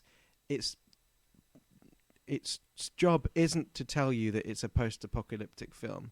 It's to tell you about how humanity deals with it, which is the same as in Endgame. The thing about Mad Max is it's 35 years old now, or whatever. Maybe the last one came out 30 years ago, and that was the third. So it's now maybe close to... Why wasn't Mel Gibson in this one? Like, not as Mad Max, obviously, but... Well, there was a rumour that he was going to have a cameo, because he was happy with the be. film, but maybe they're just put him in the next one or something. I mean, it doesn't bother me. Was he a producer on this one or anything? No. He had no hand in production of the original. He's probably Mad Max shooting films. himself in the foot for not wanting to be involved in this one. No, I think he wanted to be. He was happy with the film. I don't like the idea of shoehorning in old actors for the sake of it. No, that's true. In the first Star Trek reboot, Leonard Nimoy makes sense because it's the way they set up the universe. Yeah. In the second one, they just put him in for the sake of it. He doesn't need to be there. Really? Like the bit in Into Darkness or whatever it's called. I hope he'll be in the next one. Hey, rest in peace. That bit on Into Darkness where they get him up on the computer screen didn't need to be in that film. It was shoehorned in. So in a way, I'm glad. If they put Mel Gibson in, I'd rather it was just like a fleeting glimpse of him, like for 1 second. Like, sure. Just something stupid, or even in so much makeup you don't even know it's him. Yeah, exactly. It doesn't need the same way that apparently Daniel Craig is going to be a stormtrooper in Star Wars, but he doesn't want to be. Great. I bet he's cool. I bet Daniel Craig's cool. Yeah, but yeah, Mad Max 10 out of 10. Go and see it if you haven't already. Fucking awesome. 10 out of 10 from me Seen as well. It twice. I saw Tomorrowland at the weekend. Oh shit! Is it good? Yeah, I like it. I've heard that it's good, but I've heard that it lost loads of money on its opening weekend. Yeah, well, apparently the weekend it opened in America was like one of their worst weekends. Not just for that film, for all of them. Like, it was really bad. I'll tell you what, it wasn't very well advertised. It wasn't very well marketed. I didn't know it was coming out until about 2 weeks ago. Oh, I knew about 6 months ago. Oh, okay. I saw adverts ages ago. I've known about it for ages. I just wasn't... It's a cool idea. It's based on Tomorrowland off of the theme parks, isn't it? I wasn't sure about it at first. I kind of thought... The trailers didn't sell me too much, but Ali really wanted to see it, so we went to see it, and it's good fun. It's a good kids movie. Go and see it. Go watch it. It's good fun. Let's do some Steve is a fucking nerd. Sure. And then you're educating. All right. And this is going to be a long episode, but I don't mind that. No, it's fine. Let's do it. I hope you don't mind, listeners. If you want, pause it halfway through and have a tug. I'm sure a few people don't listen to it all in one go. I don't. Like, when I'm listening to it back afterwards, I do it like It's like when you eat a big sandwich. You have a bit, and then you have a rest, and then you have the rest of the sandwich. Yeah. So it's kind of like that, but not. You ready for your questions? Yeah. So we talked about Pixar earlier, and I thought this is a good time to do some Pixar-based questions. Sure. I've tried to make them... I mean, some of them are going to get easily, but hopefully one or two you might struggle a bit. And it's not because I want you to get them wrong. I just want to challenge you. Go on, then. So, Steve is a fucking nerd. That was good. That's my new theme tune. I like it. And I think it needs to have a lot of synth. Okay. You know, like that Ultravox song, Vienna? Yeah. It needs to be a bit like that. I've just written my notes. I've called it Steve equals nerd. Question 1. Which well-known Toy Story character didn't feature in Toy Story 3? Well, Bo Peep. Yes. There's a bunch of them that don't feature, though, isn't there? Yeah, but the well-known one. Bo Peep, one of the main characters in the first one, I guess. Bo Peep, yeah. And apparently, well, I guess in the film it's implied that she was given away. Yes. But I think she broke. That's my theory. Because, you know, she was like china made of like Yeah. porcelain. I think she fell and broke and died. Her and Woody were having really rough sex and he I know. smashed her. With his big Woody. All right. Good. 1 out of 1 so far. Number 2. What is the name of the actor whose voice is heard in every Pixar film? Don't know. I didn't know this until I looked up. Is it one of the producers? Yeah. I think he's one of the animators. Oh, I think his name is John Ratzenberger. Oh, sorry, no, actually, he's an actor. Okay, He's an yeah, actor yeah. as well. John Ratzenberger. What is the name of the Incredible what is the real name of the Incredible Supervillain Syndrome? Don't know. I'll give you a clue. It begins with B. Blanking. I haven't watched that film in years. Billy Pine. Billy Pine, okay. I wouldn't have known either. I went online for Pixar questions and they were all so easy. They were like, what is Toy Story about? Number 4. What is the name of the globally engulfing corporation in WALL-E? Oh, Christ.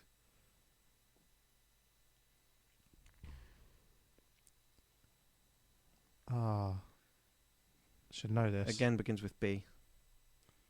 Don't know. Sure? Yeah. You'll kick yourself. Go on. By and large. By and large, yeah. Which is a cool joke, I think. Yeah, It works on a lot of levels.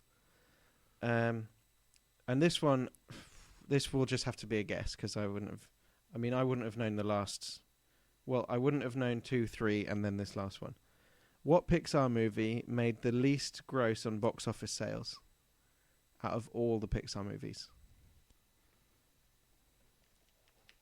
Is it going to be one of the early ones? Because they didn't make lots of money back then.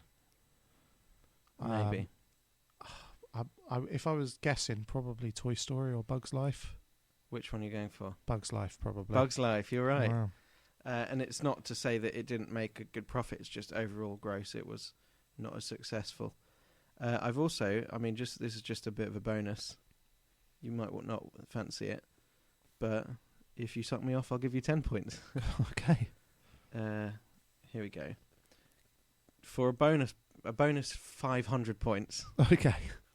As soon as it loads, can you rank the Pixar movies from top to bottom in what made the most? Not talking about profit, just gross. Fuck no. Get a starting guess. I would say first highest gross Toy Story 3. No. Ooh. It's not Cars 2, is it? No. What made the most? I'm thinking of a clue to give you, but I can't. Finding Nemo. Oh. Okay, and then what was second? Toy Story 3, Toy Story 3, yeah. What was third? Have I already said it? No. What's really big out of that? I don't know that WALL-E made loads of money. Trying to think. What's the recent stuff must be the stuff that's made the most. So, what have you got? Monsters University? No, I don't know then. Up. Oh, okay, yeah. Number 4. This surprised me a bit. Go on. The Incredibles. Okay, yeah, okay. Number 5. Yep. Monsters University. Yep. Number 6. Monsters Inc. Yep. Number 7, Ratatouille, which I think is goes under the radar a bit sometimes. Well, that's what I was thinking when we said Bug's Life. Like, Yeah. you kind of sometimes forget that that's a Pixar movie. Only Pixar can make a film about a rat learning to cook in Paris a huge success, with over $623 million made globally. Yeah, see, that's a lot of money, and it's, Yeah. 6th on the list I or know, something? yeah. Like, And then what's after that? I'll just tell you the rest of them. go on. Toy Story 2. Sure. Number 9 is Cars 2. Yeah. Number 10 is WALL-E. I can't believe Cars 2 made more than WALL-E. WALL-E was a hard sell. It Like, was, It's yeah. a great film, but it was a very hard sell. 11 was Toy Story. 12 was Brave. I love Brave.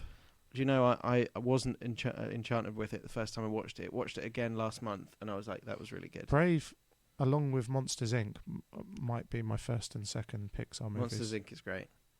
13 is Cars. 14 A Bug's Life. Sure. You're familiar with the Pixar theory? What, that they're all interlinking? I love that. Because you see the Pizza Planet truck in everything. It's not just that. It's like even in Brave, the old witch, she has a picture of Sully drawn on her wall, and the rumours are that she's Boo in her old age because she never saw Sully again, but she learned how to do magic to try and travel. That's why you open the door again and it's empty. It was a different room. She's experimenting with magic indoors to try and get back to Sully.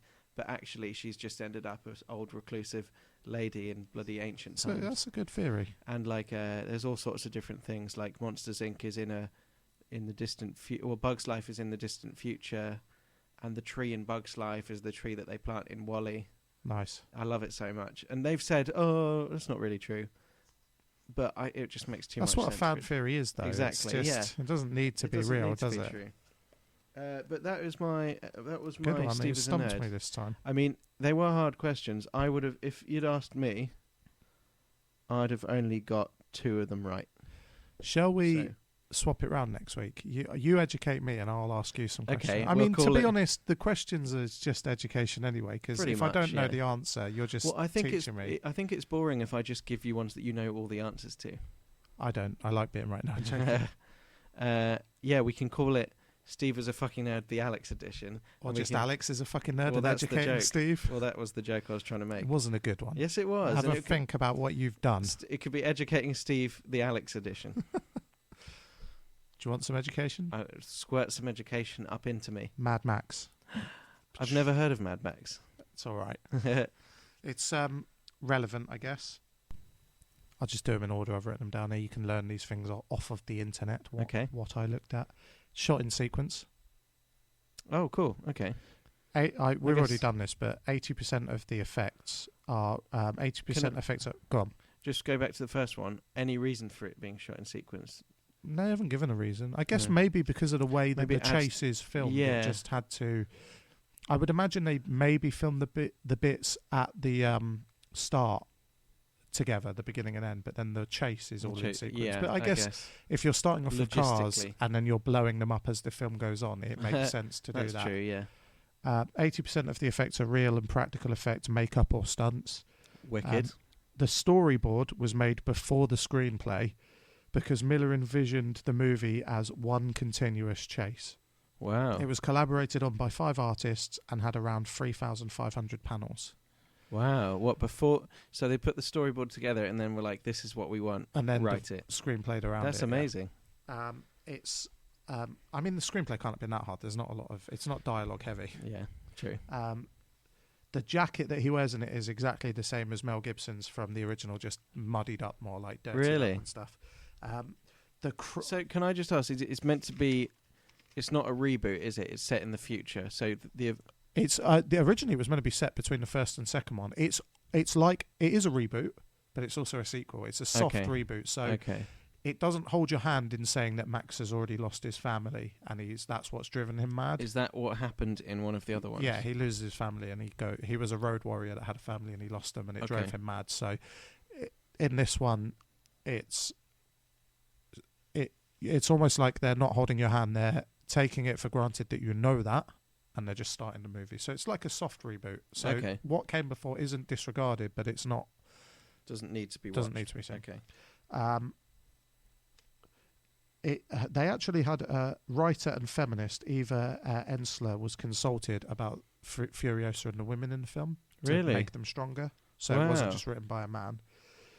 There's a 30-year gap between this and the last Mad Max film. In terms of story or in terms of when it came out. The last one came out 30 years ago. Wow. So what was that, 1985? Yeah. 85, yeah. Mad Max's sawn-off in this film misfires twice, exactly as it does in Mad Max 2, The Road Warrior. Really? And here's some cool stuff. Is it the same gun? Yeah, it's the same sawn-off, yeah. The chrome spray that they spray on themselves is part of being shiny when they go to Valhalla, so they'll be accepted. Oh. But actually, it's a euphoric drug that keeps the war boys high and suicidally devoted to Immortan Joe. Wow. Chrome and chroming are Australian slang for inhalant abuse. Oh, okay. So that do you know what I thought it was? What? I thought it was just so that people know when they found their bodies that they'd done it themselves, they had martyred themselves. Okay. Right, so it's part of going... But that was just me guessing. It's sort of, but it's kind of going to Valhalla, you're shiny and ready to be accepted, but actually it's a drug that keeps them subservient. So, and there's a fan theory on this one, actually, that Mad Max in this film is actually the feral kid from Mad Max 2, The Road Warrior. The feral kid doesn't speak much and he just grunts.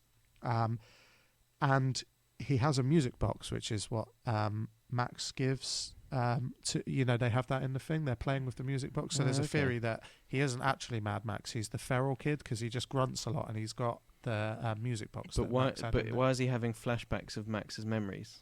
Or we don't actually know they're Max's memories. No, we don't know that at all. No. We just... What's the little girl he keeps seeing? Is that his daughter? Well, that's the implication, is that it's her daughter, yeah. And so he failed to save them. Oh, okay. So it could just be the feral kid, like, with his own memories of people he couldn't save. Yeah, exactly. Oh, okay. But that's just a fan theory anyway. As in, like, set 30 years in the future? Yeah. Oh, so cool. Actually, Mad Max is whatever gone by now, and this is he's taken on Mad Max's persona. I like that idea. That's it. Wow, that's interesting. Because especially the bit when he's asking for water and he's like grunting, and it takes him.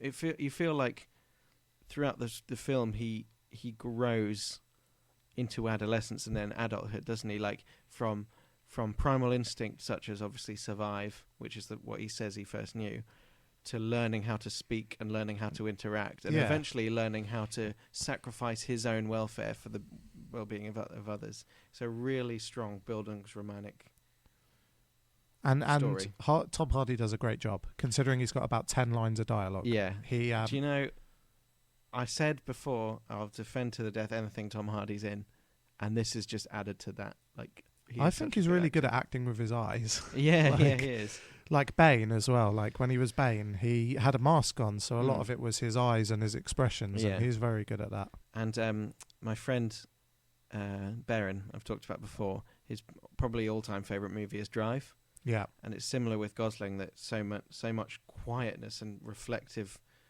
pauses that make you think, just make you really believe the character. Yeah. And we were saying, what if Tom Hardy and Ryan Gosling did a film like that together? I was like, it would basically be a silent movie. Stare off, yeah.